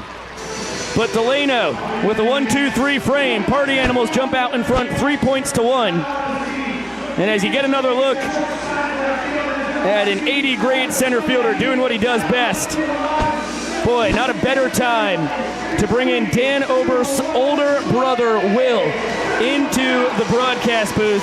First off, can't tell you how much we appreciate you doing this, man. Biko, thank you so much for having me, man. I think you guys are baseball's best kept secret, the booth up here. You guys do a phenomenal job. Got to meet you for the first time yesterday. Really enjoyed the conversation. Thank you for having me. Oh, man, absolutely our pleasure. Now, Dan has had a really winding road to get here, playing in front of well over 10,000 folks in a sold-out George M. Steinbrenner Field. Yeah, it's been crazy. Can you walk it through, as his older brother, what it's been like just from the beginning at Indian River and then up until now, man? Yeah, I mean, even his junior year in high school, he didn't have a great year. I think he hit 210 his junior year, and then his senior year he comes out. He's a small school All-American. He wins the MVP in the state All-Star game. Signs with Indian River, then, has the knee reconstruction. Sits out a year, needs Tommy John after that. Yeah. And then University of West Georgia, I think it's one of the most underrated decisions in Division II baseball history to give him a scholarship after he decides to rehab his Tommy John surgery. They sign him, he comes back, and now he's out here with the Bananas tearing it up. It's been quite the road, a unique one to say the least. Yeah, man, you're right. It's good to say it's one of the most underrated decisions in D2 baseball history. Skip fight. 3 phenomenal years there. I mean, 2020 a little shortened by COVID, but he finishes up as the Gulf South Conference Player of the Year in the spring of 2021. Must have been so cool to see him thrive like that. Second team All-American. I think he hit 16 homers the last year he was there. He'll probably be inducted into the University of West Georgia Hall of Fame when it's all said and done. And then, I remember at the kitchen table one day, he comes up to me, he says, Will, I got an offer to go play summer ball with a team that wears kilts when they play baseball. And I said, what are you talking about? Oh my gosh, that sounded like Dan coming right through you there. You channeled your younger brother. That was amazing. We get a lot of that. We sound the same. We have the same kind of personality. He's my best friend. He's lucky I'm not wearing pink and black tonight, Biko. Otherwise, I might be carving him up out there on the bump. But it's been a pleasure to have him here back at home. We got a few friends and family here in the stands tonight. It's a pretty cool thing to see him play in front of a sold-out crowd. Yeah, that is a fact right there. Well, Bloomer retired. Donnie out for his 7th inning of work. Second time he's ventured out into the 7th on the tour. In Savannah, he held the Party Animals to just 1 run across 7 innings of 7 strikeout ball, and he's been vintage tonight. What do you think about the big hats that they got out there, Biko? He's going to get mad at me for saying this, but I was pretty excited to see that they found a hat that finally fit him. Well, Dan, with one of the largest heads in the illustrious history of the Savannah Bananas. Absolutely. I hope he doesn't listen to this broadcast because he put me to sleep in about 10 seconds, as you alluded to earlier with him being a white belt in jiu-jitsu. I am certainly not that. I'm just here to watch. I'm a fan. But I definitely love to see a hat that fit him tonight. Will, I've long said that the Dan Oberst bobblehead comes with a yellow beanie on. Holy cow, yeah. If they ever have a bobblehead head for Dan Oberst, make sure you bring a pickup truck. You're going to need something serious to carry that thing out of here. Oh, Will, man. He's going to kick my butt. I cannot tell you how happy I am to have you in the booth. So, okay, as we move along on our story, is the count now 2-2 on Tanner Thomas. Party Animals right fielder 0 for 2, double play and a strikeout. When Dan does come to the Bananas in 2019, what are you thinking, and just how wild as Tanner with base knock has it been to see him play 3 years collegiately, get the championship, and now he's a part of a 33-city, 20-state tour? Sure. Well, I'm chirping him up here, but I couldn't be more proud of him. He had a little bit of an interesting start to his career with the Bananas. His first game up there, he'll tell the story. He drops a fly ball in front of a sold-out crowd at Grayson. Yes. And then he injures his hamstring, so he comes home early, and we weren't sure if he was going to go back. And then Coach Gillum and the entire organization made a great decision, and they were welcoming him back, and he went back and did pretty well. And he returned for the following couple of seasons, and he's loved it out here. It's been great to watch. My family and I and Dan himself, we're all just enjoying this and trying to take it in. It's such a unique thing that they're doing out here with Banana Ball, and couldn't be more proud of them. Jason Swan with a 1-1 count on him. I mean, the story's incredible. It is. It's definitely an interesting, unique road that he's taken. But the one thing I got to say about my brother is there's not a person out there that'll outwork him. That's a fact. Anybody catch that over there? No, that one clangs off of one of the windows of a suite. I've seen a couple fans make a couple they could have made a couple plays out here tonight. I'd like to see somebody make a play. Yeah, well, we had Jason Swan, actually his first time up, popped out to a fan kind of in your general vicinity over there. Yeah, that's right. Oh, that one shattered a window, by the way. So we now have some open air access to one of these suites. To continue on with Dan, though, he just really, he keeps on, he can't stay out of the gym, he can't stay out of the cage. He keeps busy all off season long, and there's nobody, I'm certain when I say this, there's nobody that outworks him. He's earned everything that he's accomplished so far, and everybody's proud of him, everybody from my family to our friends that are here, and it's just, it's a delight to watch. Ball for a sprint. You heard the crowd on the edge of their seats there as the ball just got jammed a little bit in one of the Nanner's mitts. So it'll allow Swanee to grab 2 bases on the sprint. He gets his 14th ribeye of the tour as Tanner Thomas scores from second after getting there on the wild pitch. And the Animals, who lead the ball game 3-1, now lead the inning 1-0. And nice piece of hitting. Chase Acuff sprays it into right. Vinny DeRubius fresh into the ball game with Hosley moving up to second. Gets that puppy to home, so Swan at third. And Acuff now 1 for 3 across the diamond at first. Chase Acuff, had a brief stint myself at Eckerd College, and Chase and I played together. He's a friend, he's an area guy as well. Got to shout him out. Fun little story about Chase and I. One of the first practices we had at Eckerd, he was a freshman. And I was driving him back to his dorm, and I said, buddy, you're a special defensive shortstop. If you put in the work and you can advance as a hitter, you're going to be a big leaguer. Now, I don't know if I envision him being out here with the Party Animals and the Bananas playing this kind of brand of baseball. Yes. But I've always seen Chase as he's trying to steal second. Got him. Gun down. Tries the pop-up slide. He's arguing with Reggie Liggins that Hosley never applied the tag. To no avail, clearly out. But Chase, one of the best defensive shortstops I've ever had the pleasure of watching. And a great kid, another guy that I couldn't be more proud of to see out here. 2021 Collegiate Banana picked up a Pettit Cup. And the hardest man to strike out in Division II when he was at Eckerd back in 2018. He sure was, but don't talk to him about those false scrimmages. If you ask him about his career against Will Oberst, he's going to tell you he didn't have too much success. That's fantastic. I mean, this couldn't have gone any better with Dan absolutely barreling a ball right before you hopped on, and then Acuff getting a base knock himself. Now Mike Vivacis with a 2-2 count on him, 1 for 2 on the night. About a half hour from his hometown of Hudson, and the count goes full. Swanee leads off third. 1 run already home here in the top of the 7th inning. And a fly ball shallow right. Hosley makes the call and the catch. Attaboy. And that will do it. Will Oberst, this has been absolutely incredible, man. I can't thank you enough. Thank you so much for having me. You guys are awesome. Jesse Cole, shout out to you. He's doing something with baseball that I think more people need to appreciate. It's a traditionalist, old-fashioned sport, stuck in the past, and here we are witnessing. It's revolutionary what he's done for the game. Couldn't have been happier to be up here with you guys. Thank you so much. Oh, my gosh, man. Thank you, Will. Listen, the invite is always open. We're going to do it again. I'd love to. And Grayson next time, maybe, huh? Hey, I'll be out there in Oklahoma and Colorado as well, so we'll see you guys there. Okay, you talk to our secretaries. We'll figure it out. All right, guys. Thank you so much. Thank you so much. There goes Will Oberst, the older brother of Dan. And what a fantastic human being right there. I mean, that is good stuff. And pleasantly surprised by the Acuff story. I mean, that was phenomenal. Who would have known? Couldn't have scripted it any better as the lights go out here at Grayson Stadium. Our own unique take on a 7th inning stretch as we turn. Geez, I said Grayson Stadium. Just thinking about when we're going to have Will in the booth next. It's George M. Steinbrenner Field, Biko. And what a sight it is. Full capacity crowd.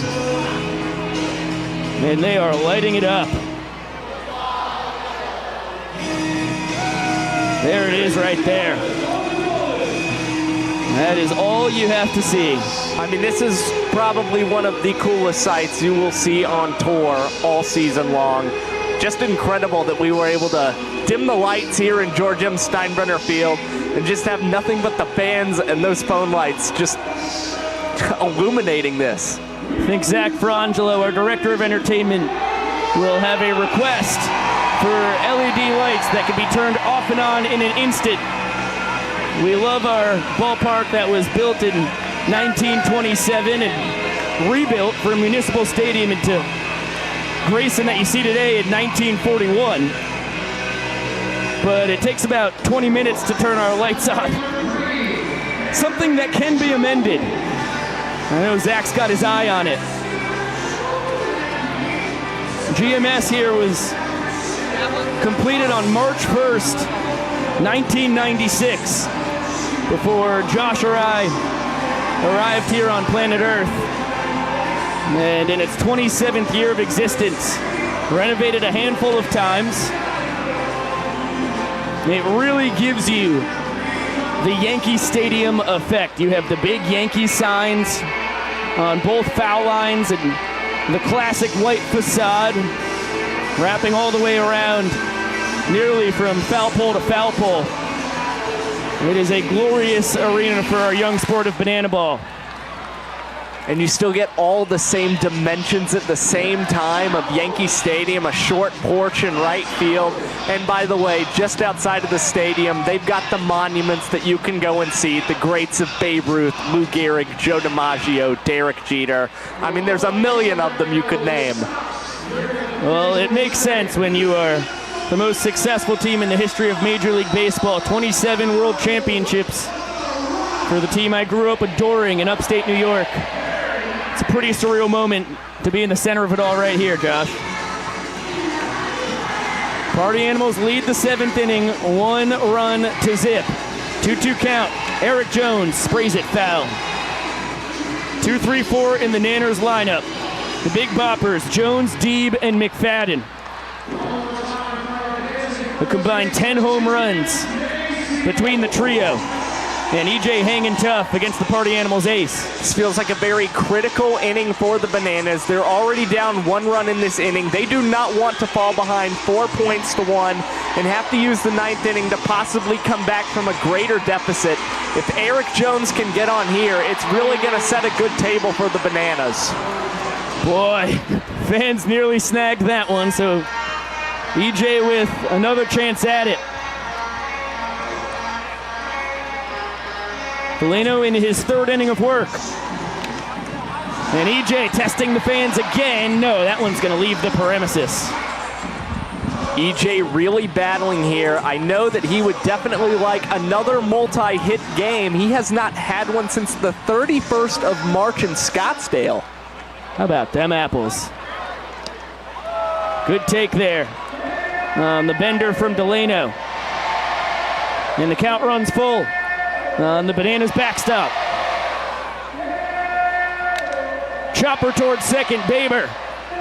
Under the leg, over to first, his 2nd trick play of the night. His team leading 24th and 25 attempts.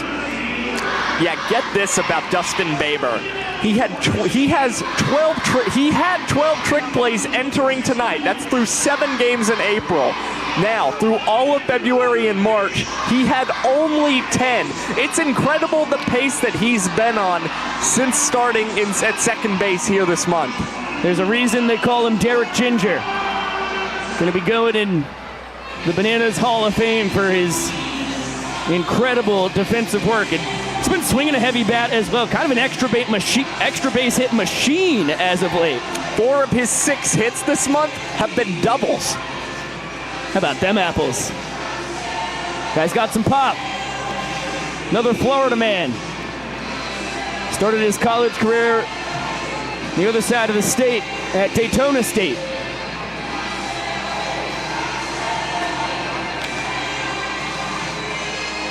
Swan, a Florida man himself, throws it to the pride of Callahan, Florida.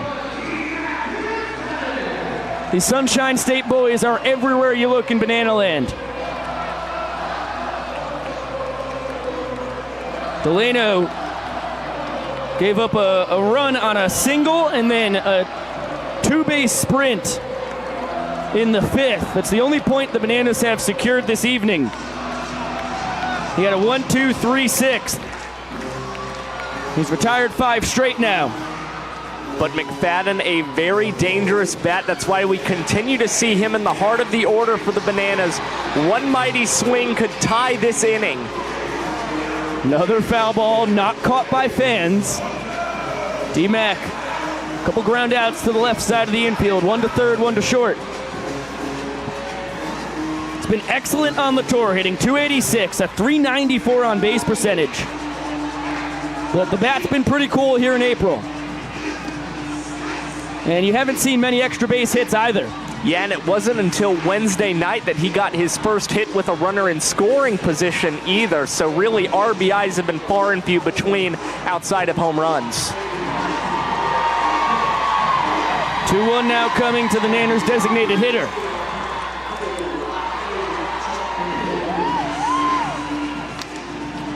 Another grounder to the left side. Chase Acuff. 2 hops it to first just in time to get D-Mac. And the Party Animals win the 7th 1-0. They take a 4-1 lead in points. As you take another look at the play over at first, and boy, it does look like if D-Mac could have had a little more extension, he could have possibly tied the ball there, maybe beat it. But Reggie Liggins, with sharp eyes, looked like McFadden stepped in front of the base just by a hair as that ball went into the glove of Swanee. And Delano holds serve. Party Animals with a 3-point lead, only 2 innings to go. It's time for necking it. These 4 guys have to pass this baseball from one end of the line to the other, only using their necks.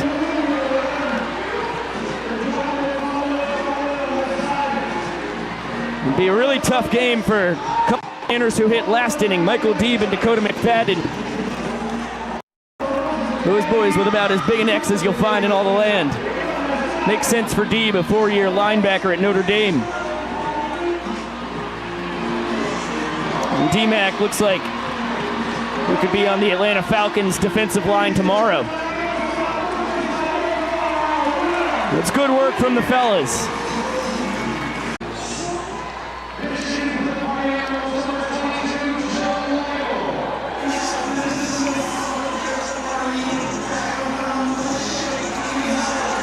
You see DJ the Invader, the new man on the mound for the Bananas, as Jared Donaldson goes 7 innings. And the first offering down to Joe Lytle, pinch hitting for Breland.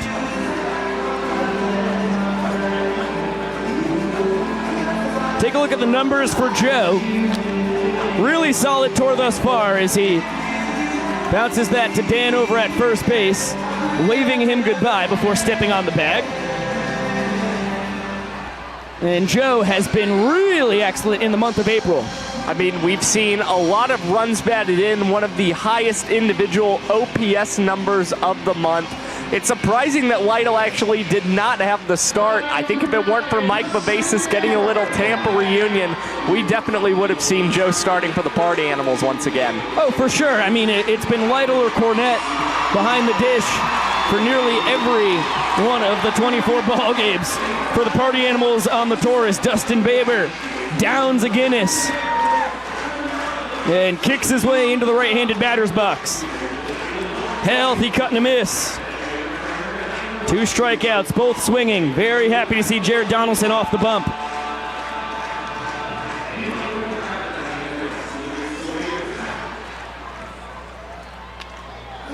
And that one fouled off.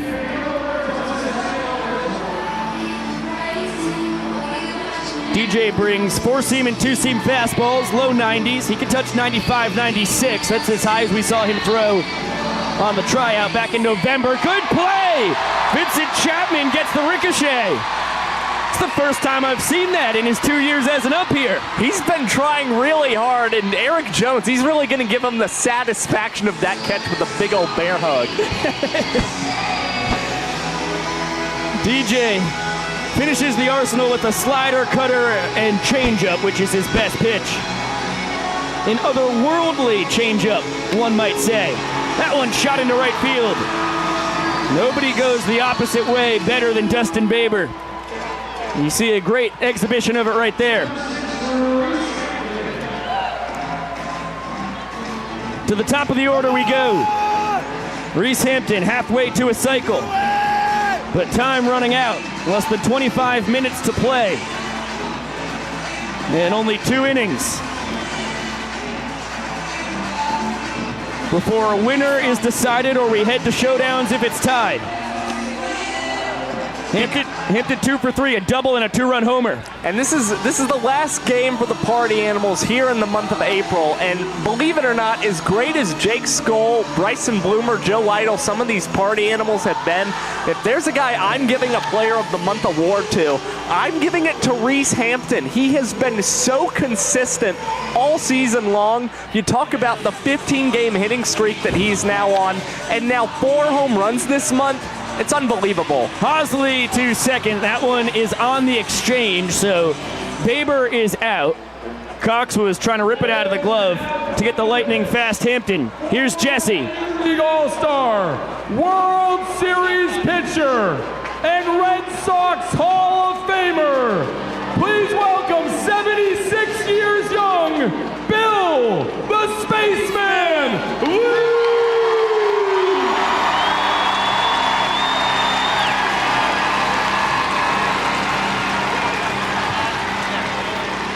After gallivanting all across North America since he pitched in Peoria, Arizona, he blessed us with his presence in Savannah 2 nights ago. And of course, against the team that he pitched better against than any across his illustrious 14-year MLB career, the New York Yankees. Bill Lee in their spring training ballpark will come on out to try and get the final out of the 8th inning.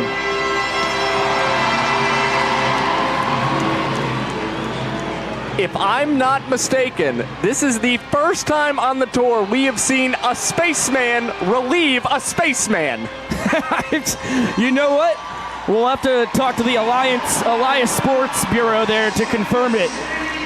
But it seems right in my book. Bill, 10 years with the Sox, 4 with the Montreal Expos. The Red Sox Hall of Famer, as Jesse noted. 1973 All-Star, started games 2 and 7 of the 1975 World Series against the Big Red Machine, the Cincinnati Reds.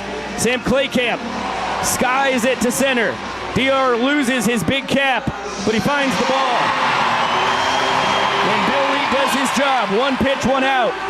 For Bill, the Spaceman Lee! Well, we'll call it 2 pitches, 1 out. Either way, light work for the Spaceman. Let's get a little preview of what we have going on here in George M. Steinbrenner Field tomorrow night. On Saturday night, we get the rematch we've all been waiting for. The Bananas and the Major League Baseball Players Alumni Association made history when they battled back on March 11th. They played the fastest game of banana ball all time, finishing 9 innings in just an hour and 35 minutes. The 5-1 Nanners victory was highlighted by the former major leaguers showing off their juggling skills, handstand abilities, legendary entrances, trick play prowess, dazzling dance moves, and remarkable ingenuity. I'm kind of tired after all these pitches I've been throwing. Hold on 1 second. Yeah, sure. Hold on. Take a breath, buddy. Yeah, here we go. Oh, what do you got in there? Oh, wow. A little extra goodie. Wow. Nice, Alex. Okay, we're good now. All-Stars and World Series champions combine talents to try and get their first win in Banana Ball.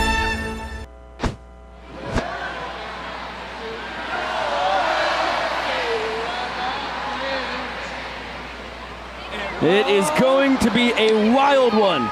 Tomorrow night, the second of 3 games on the tour between the Bananas and the MLB PAA. Now you get a look at the new man on the bump.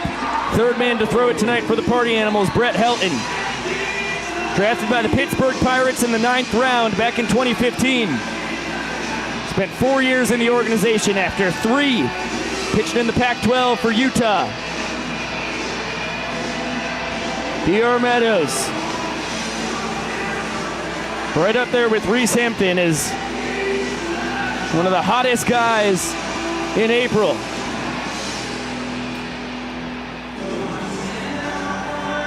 Nanners just need 1 run to win the inning, and it would be an enormous point to snag. Remember, in the 9th inning, every run counts as a point.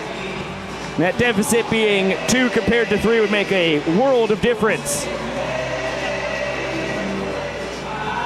3-1 on the doctor. 0 for 2. He's grounded out and popped out to a fan right between the legs of Brett Helton. Chase Acuff, though, cleans it up through the wickets. And the Party Animals, great shortstop, able to make the play. The field goal was good through the legs of Helton there, but how about the reaction time? Chase Acuff, a great jump on that ball, gliding over to it, and an easy throw to Jason Swan for the first out. DR came in on a 10-game hit streak, now 0 for 3. Nanners are going to have a wild rally in the 9th for him to try and keep it alive. It's the second longest streak of hits, just behind Reese Hampton, who's now done it in 15 straight. Cox serves it down the left field line. Foul. Nanners shortstop. A fly out and ground out tonight.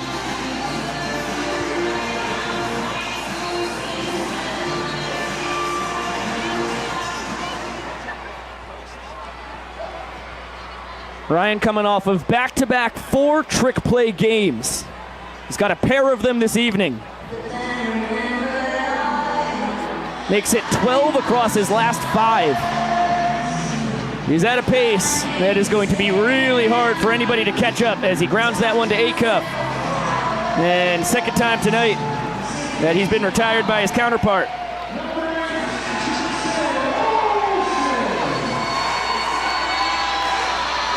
And what a return to the St. Pete area for Acuff, the guy who went to Eckerd right down the street. 6 for 6 in his ground ball attempts, and he's 1 for 3 at the dish. Now Jackson Olsen. Back up the middle. Talk about reaction time. Whoa! Brett Helton with a brand new trick play for us. That was a fun one. Little whoop-de-doo behind the back. Here's the young professor. In one thing, ladies and gentlemen, it's time to look at the scoreboard. The score right now is Party Animals 4, Savannah Bananas 1.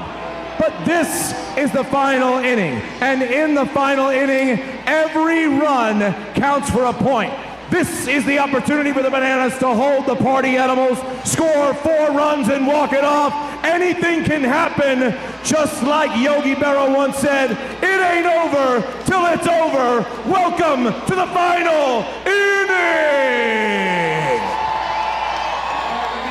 What a good call there by the young professor, to quote the 10-time World Series champion catcher of the New York Yankees.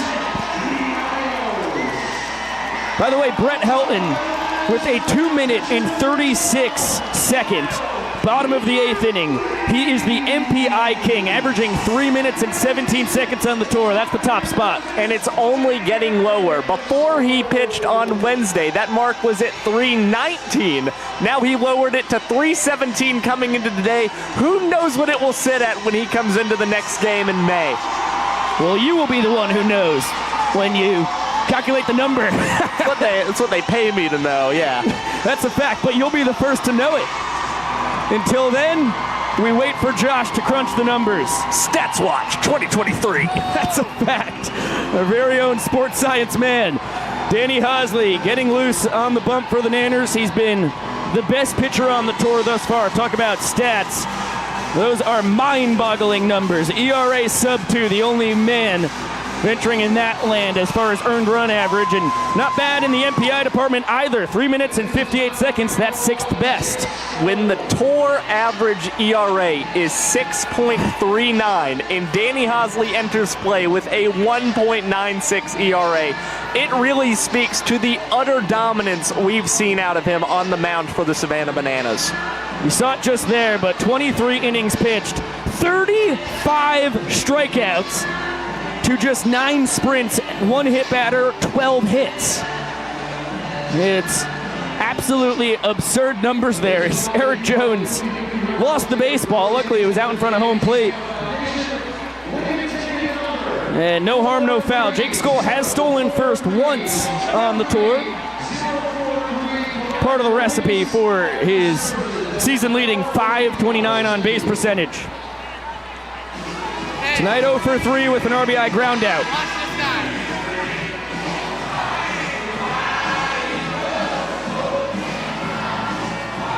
And 1-2 on the man who spent plenty of time playing ball here. It's single A when it was the Tampa Yankees before they became the Tampa Tarpons. That one a mile high and well outside of the premises. Thing was smoked. Skoll hits colossal blasts. Tied with the Bananas catcher, Eric Jones, with 6 homers on the tour. And a cut and a miss. Nasty changeup there from Hosley. That's his best pitch. Although he has baffled party animals with the mixture of heaters and 12-6 curves as well. Hosley is about the only man I know on the Bananas who has continuously baffled Jake Skoll at the plate this season. Now Bryson Bloomer, the tour's leader in batting average. 1 for 3 on the evening thus far. A check swing, quickly behind 0-2. Heck of an attempt by our roaming cameraman, Chris Haynes. Got a bare hand off it.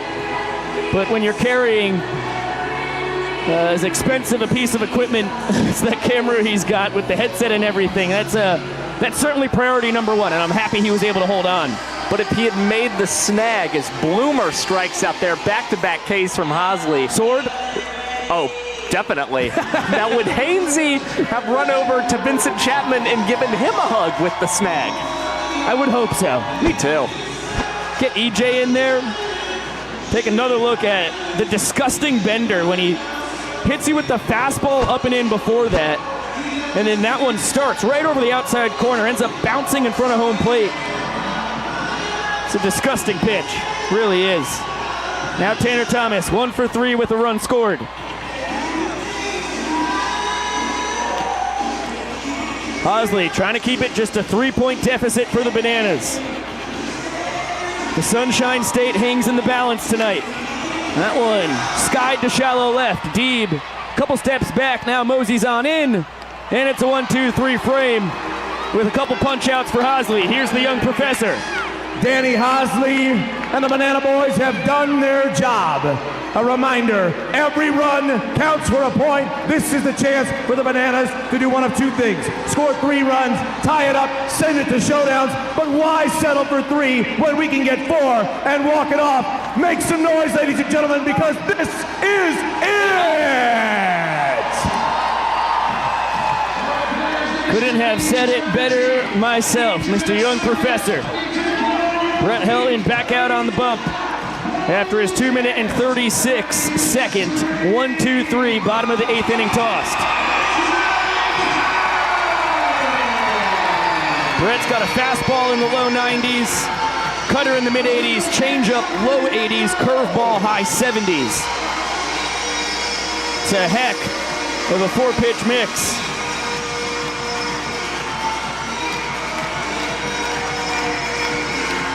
Mentioned last inning, 4 years in the Pittsburgh Pirates organization, 4 years in independent ball. Since then, the majority of the time, 2019 through 2022, with the Fargo Moorhead Redhawks in the American Association. Also dabbled with the Gigantes de Carolina in the Puerto Rico Winter League. As we enter here in the bottom of the ninth, it's worth noting the Bananas are not out of it. They have batted .387 against Brett Helton here in the month of April. And by the way, they've scored 11 points off of him in the ninth inning. 11. Well, it's the double-edged sword of being a closer for one of these teams, because you can get a whole lot of points earned when your team rallies. But when it starts going in the opposite direction, like the stock market on a bad day, things can get wild quick. Danny Hosley at the dish, flying it out to Breland Almodovar. 1 pitch, 1 out for Helton. Hosley now 0 for 2. He had the 2-base walk-off sprint, his 6th walk-off of the tour, back in the 5th inning. Only reason why the Bananas have a point tonight. It's 8, 9, 10 in the order. Now Bill Leroy, the Prince of Banana Land and the King of Dublin, Georgia, trying to get something started. Couple ground outs tonight.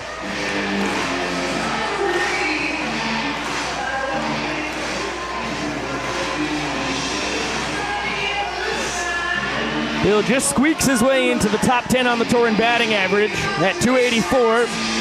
Nice exaggerated Gary Sheffield there, as he's clearly taken all the way until he gets a strike. Base runners is the game that the Bananas are in here. Need 2 guys on before they can think about tying the game. That one fouled towards the fans and not caught. Can only imagine the reaction from the full capacity George M. Steinbrenner Field if that one was snagged. Would have been one of the most critical foul ball catches we've ever seen in tour history. 2-2 to Leroy. Heaters high. Count goes full.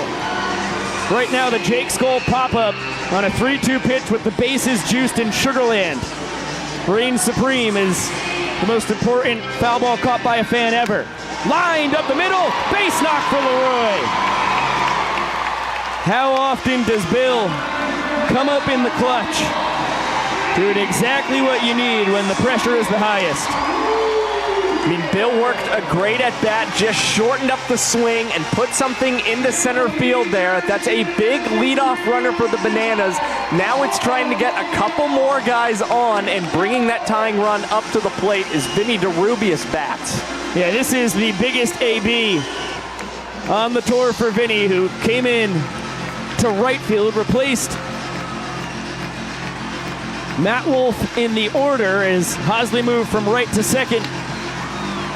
Vinny got out to right field, and that one's going to dink in. Attaboy Vinny. The Italian Stallion brings the game's tying run to the dish, and we're back at the top of the order. Nobody you would rather have for the Bananas. It's their leader in batting average, on-base percentage, slugging, and doubles. Mr. Dan Oberst. I mean, when you think of the 2 guys who have carried the Bananas offensively this month, it has been Dan Oberst and DR Meadows. You could say that across the tour. I mean, Dan started a little slow, as he's been known to do pretty much every season of his career. But boy, he heats up quick. Dan batting .375 with runners in scoring position here in April. Big bender, lifted towards foul territory. Swan can't reach it, and once again not caught by a fan.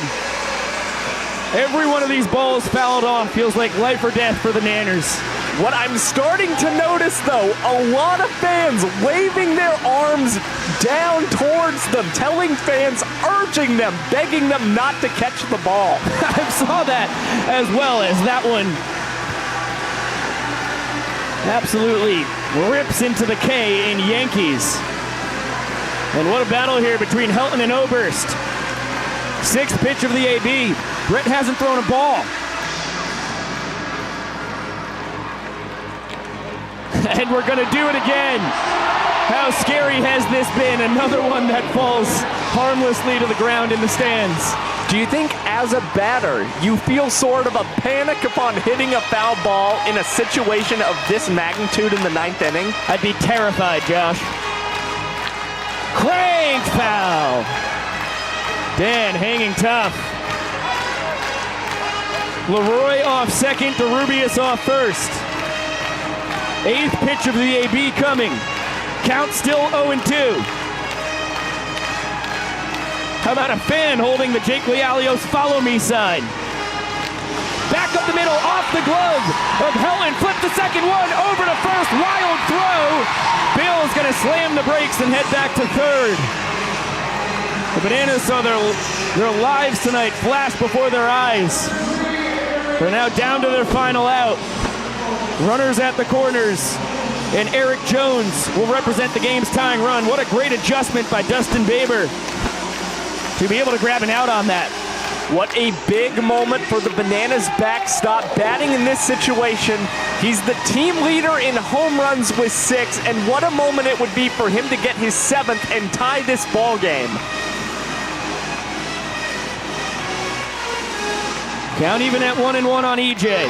1 for 3 tonight with a line drive base knock back in the first. Couple of ground outs since then. That ball driven to center. Hampton turns around. He can't get it. Leroy scores. Ober scores. EJ into second with a booming 2-run double. It's a 1-point ball game.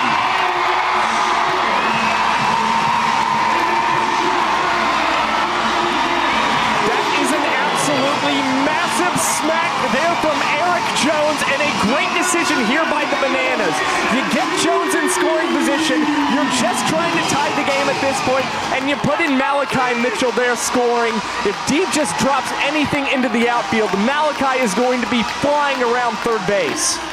Now Michael Deeb with the 1-0 count. EJ gets his team leading 17th and 18th RBIs, pulls away from DR Meadows, who waits in the hole as Michael Deeb's at the dish with a 2-0 count. Bananas left fielder 1 for 3 with a double. And a sprint here in this situation works just as well for you and gets that tying run across the plate. And Brett Helton, one bad one away from gifting the Bananas a tie ball game. I mean, if you're Michael Deeb right now, you are taking all the way. He's a barrel machine. He's up there to do damage. But he also wants to win more than anything. He's a Florida boy out of Davie. And he wants to win this battle here for the Sunshine State. 3 wins for the Party Animals, 3 for the Bananas on the tour thus far.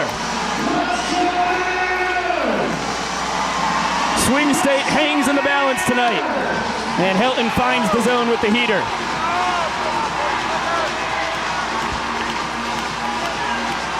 Deeb, a .348 hitter with runners at scoring position. Cranks it down to the right field line. If it's fair, it's gone. It's foul. Oh, mamma mia. What a colossal smash from Vitamin Deeb. Now the Bananas down to their final strike. That is the second deep drive we've seen drift foul from Michael Deeb. That one started fair and just started to fade foul. And that's a ball 4 sprint, and that's going to tie the ball game.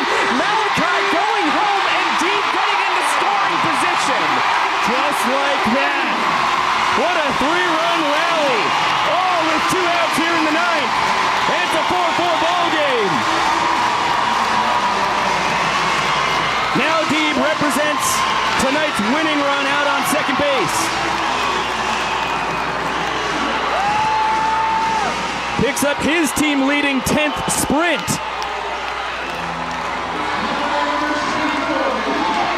The former Notre Dame linebacker in scoring position for Dakota McFadden. Both guys in their 3rd World Tour. As well as Malachi Mitchell, who just scored on that one. Those are the only 3 Bananas who have been here since the One City World Tour in 2021. Can they all be a part of the action? D-Mac fouls it off. Swan trying to reach into the camera well. He ends up tipping over it. Zach Frangelo there to help him out. Our director of entertainment. Really impressive evasive maneuvers to get out of Swanee's way in the first place, and then head over there to help him out as he tumbled into the well. Love to see that effort, though, from Jason Swan. When you talk about the party animals wanting to take the state of Florida, that kind of play exemplifies it. D-Mac 0 for 3. 3 ground outs. And the count 1 and 2.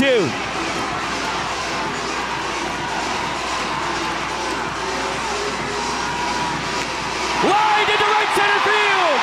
That's going to do it. Dean trucking around third. Dakota McFadden walks it off. 4-run ninth inning. Niners win Florida, and they win tonight 5-4. What a massive at bat there from Dakota McFadden. This is a guy with only 1 hit with runners in scoring position, coming through and winning this game for the Bananas. That is huge for them, and a lot of momentum going into a game against some former major leaguers tomorrow night.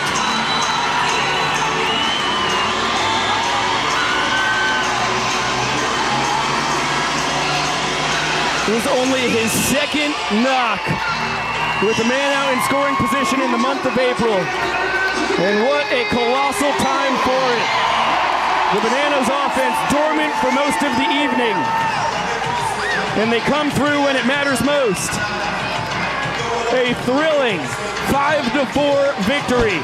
They were down 4-1 with 2 outs in this inning. As you get another look at the game winner from McFadden. We'll throw it down to Bill Leroy as he shouts out his teammates. Get your hands together, folks. Now coming to celebrate one last time. Wearing number 1, myself, Bill Leroy. Up next, we have our wonderful coaches, Coach Tyler Gillum and Coach Adam Byron. We have our entertainers, Malachi Flash the Kid Mitchell, our rodeo clown trick pitcher, Matty Wolf, our bat trickster, Alex Ziegler, our dancer, Maceo, and the tallest man in sports, Mr. Stills. Next we have our relievers, Mr. Cowboy Kyle Louise, Jared Donaldson going 7 innings, Christian Mr. Alexis Dearman, Malatesta and DJ Roberts. And the backstop of the night, wearing number 3, with a big double to center field, Eric Jones.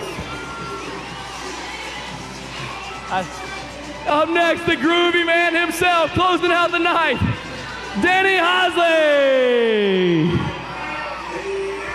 Up next, the powerhouse of Banana Land, hometown here in Tampa, Clearwater, Florida, 19, Danny Oberst.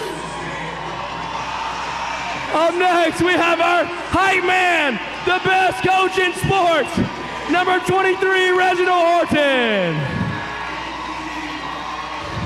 Up next, with the cleanest walkout and the cleanest shortstop in the game, wearing number 6, Ryan Cox.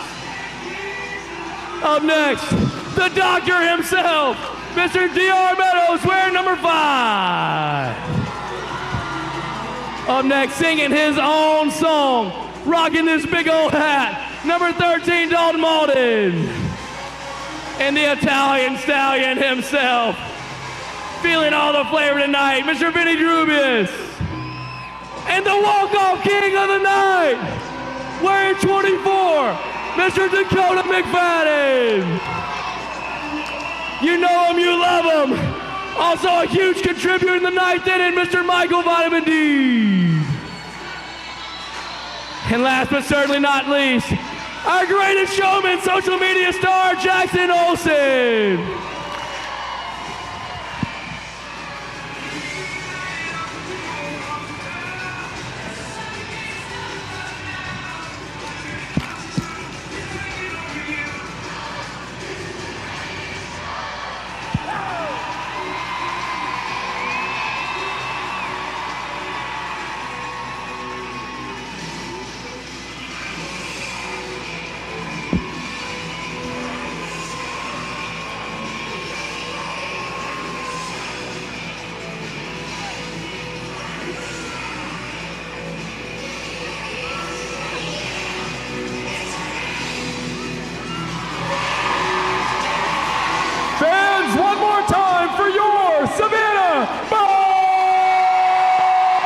Bananas! Thank you so much, Tampa. You guys were absolutely electric tonight. We love you so much. We're going to be out in front, all the players, meeting you. Thank you, guys.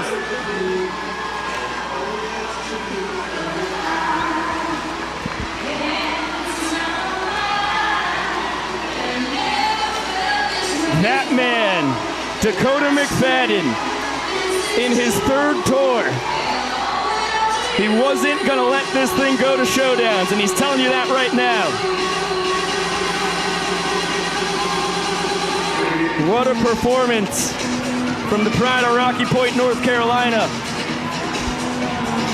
JUCO Bandit, the first man selected for the 2021 Banana Ball One City World Tour.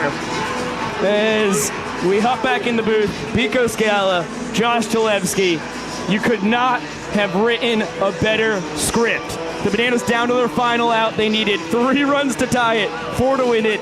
EJ with the double, Deeb with the double, D-Mac with the double. See you later. I mean, you just talk about timely hits and a great rally there from the Bananas.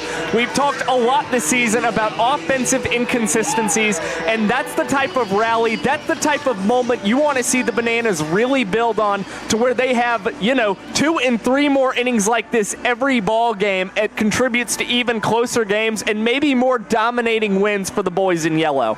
Let me amend that. EJ with the double, Deeb with the 2-base sprint, D-Mac with the double, but Michael Deeb also just a few feet away from walking that thing off with what was a colossal foul home run, ends up showing that patience. I mean, that is a guy, a couple years at Bethune-Cookman, former White Sox minor leaguer, a bunch of years now in independent pro ball. He's a gamer, man, and in Charleston, I had an in-depth conversation with him and Eric Jones, who had the big 2-run double to get that within a point.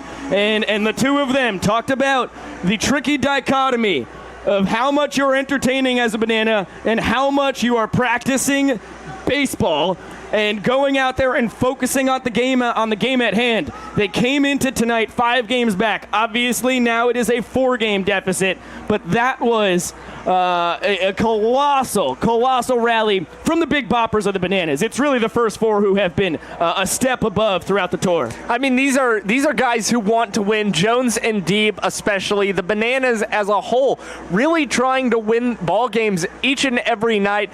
And I think to see Jones and Deeb work excellent at bats. I mean, Deeb started ahead in the count 3-0 before seeing 2 strikes, and yet still felt patient enough, didn't rush himself or try and get in his head, was willing to take that pitch for ball 4, get the sprint to tie the game, and then of course Dakota McFadden sitting back, driving a ball out the opposite way that would score Michael Deeb and win this ball game. It was an amazing rally, and I don't want to overstate when I say the first 4 have been the big 4 for the Bananas. What D.R. Meadows has done, he's certainly brought himself into the fold as well. And Jackson Olsen very hot, Bill Leroy approaching 300 with the batting average, and it was the 6-year Banana who started that whole thing off with 1 out, a battling at bat up there, goofing around with Brett Helton, showing him I am not swinging until you throw me a strike. Had a 3-ball count. He's Gary Sheffielding. He's flipping his bat. He is entertaining the crowd. Gets a full count, line drive base hit. And then how about Vinny DeRubius in his first AB of the night with a base knock to right? I mean, those guys set the table for the magical 9th inning you just saw. I mean, it's almost a perfect example, Bill's at bat, of having fun and staying loose while still just being gritty out there. I mean, for Bill to have fun with Brett Helton at the plate, put that single out there, and then Vinny coming off the bench and dunking that one into right field. I mean, you said it best. That really set the table for everything that was to follow for the Bananas. It was very necessary. It shows the poise of a guy who has played for the Bananas for 4 years collegiately, now in his 2nd tour as a pro, to just soak in the moment. Over 10,000 people, a sold-out George M. Steinbrenner Field, the first game ever here in the Yankees spring training ballpark. It was an insane atmosphere all night long, and it really felt like the Bananas, down 4-1 going into that 9th inning, channeled that energy, and it can't be overstated how important as it was. Danny Hosley, who had a nice barrel, ended up flying out to start the inning, gets a 1-2-3 frame, dominant, 2 strikeouts in the top of the 9th inning. None of this happens if he doesn't hold the door with such an effective top of the 9th. Well, I mean, we talked about it earlier. The Bananas have seen Brett Helton very well this month, so you knew it was about time somewhere around here that they were going to figure out Helton and be able to make a comeback like they did tonight. And by the way, I think there should also be credit to the fans at George M. Steinbrenner Field really feeding the energy to the Bananas. As soon as Bill Leroy was able to get on base, a huge roar from the crowd. You could feel some energy. The music started playing, and Vinny Single as well. I mean, this place came alive as the Bananas staged that rally. No, that was really a magical 9th inning, and so much hung in the balance of what happened there. Going into that down 3 points, down 5 games on the tour, about to possibly lose the state of Florida after already losing Texas. Well, I'll tell you what, Texas may be party animal pink, but Florida is Bananas yellow. And what an enormous straw in the cap of these Nanners to be able to take the Sunshine State. I mean, it just changes the entire perplexion of this team and the vibe in that locker room going forward to take on the Major League Baseball Players Alumni Association tomorrow night and the Kansas City Monarchs in a 3-game series next weekend. I mean, usually when the Bananas come to Florida, good things happen. We saw a walk-up on night 1 in West Palm Beach. We saw a walk-up in Jacksonville night 1. Now how about night 1 in Tampa? Another Bananas walk-up. I mean, that's 3 of their 4 wins here in Florida. It's an excellent point by you. It was Dalton Malden to kick off the tour.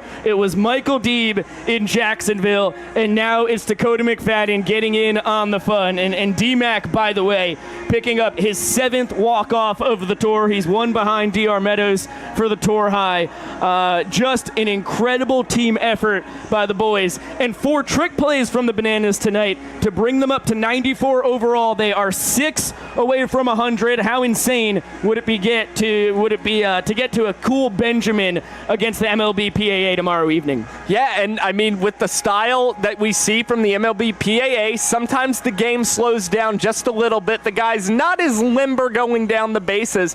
So for guys like Ryan Cox, Dalton Malden, and that Bananas infield, it's a little more time to put a ball between your legs and do some fun stuff. So hopefully 6 trick plays is very much a possibility for the Bananas tomorrow night.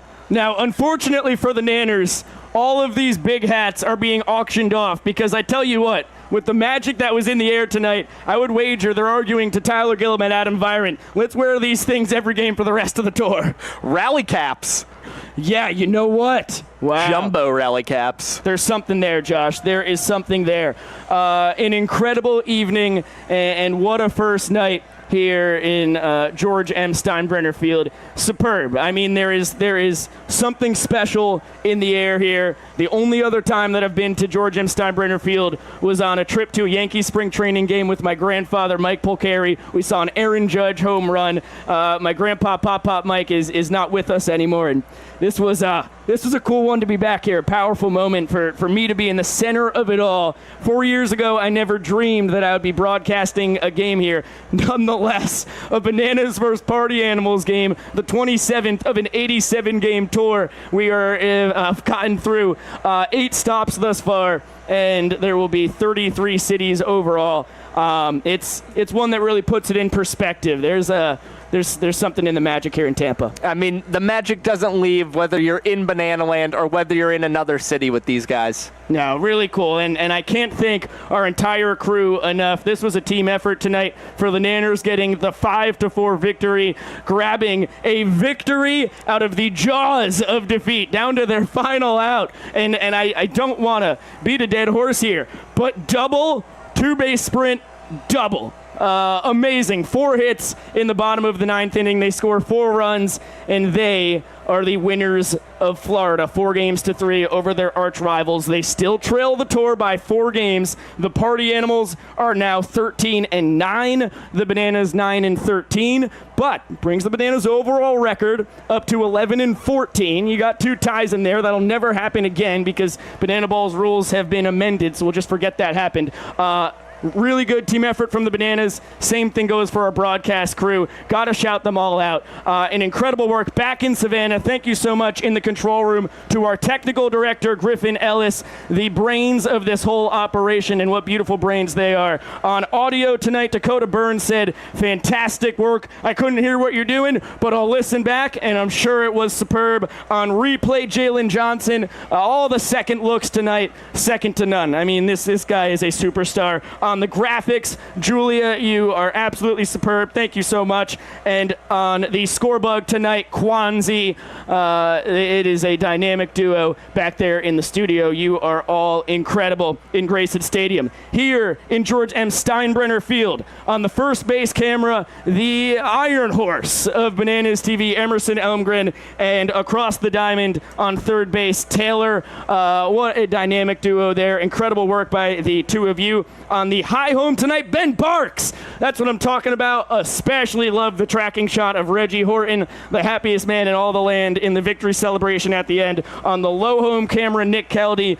Incredible work, Nick. On the center field, Julia Marcato. Thank you so much, Julia. Really tremendous stuff from you. On our roaming camera, not just on the broadcast, also in the ballpark tonight, Chris Haynes. He is just a cut above the rest. Really good stuff. And our moderators in the chat, Katrissa Ballet and Colbite, and of course popping on the broadcast this evening, Bo Brewer. Best of luck to you, man, in your journeys in the New York Yankees organization. That's a CPL champ right there, and as good a guy as you can find, not just on the Eastern Seaboard, the entirety of North America. I'm going to say all of planet Earth as well. And thank you so much to Will Oberst, who was a true blast to have on the broadcast. Such cool insight and such a great person. Probably the best person to tell his younger brother Dan's amazing story that is now in year 5 in Banana Land. That was a special treat. Thank you so much to Jesse Cole for hopping on the mic, as well as Jake Skoll following up the first cycle in Banana Ball history and playing in a place that he played minor league ball for the Yankees as well. Josh Talevsky, you are a superstar. Thank you so much for spending the whole night in the booth with me, dude. Biko, it was fun. It was very magical to be up here in the booth at George M. Steinbrenner Field. Powerful one tonight.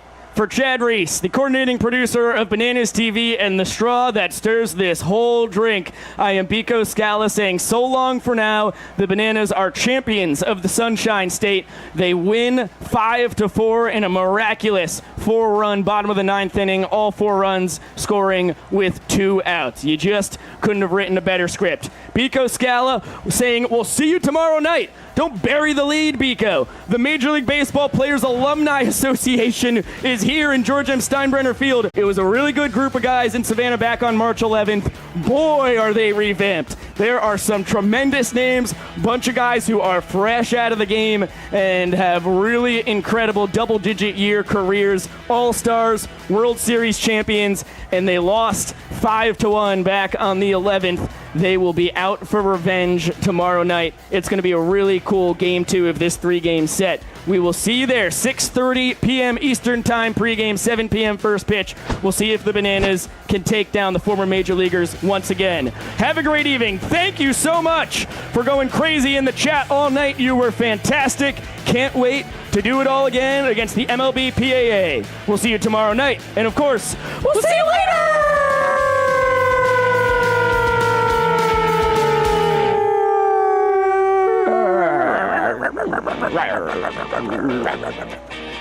Hey, Mommy.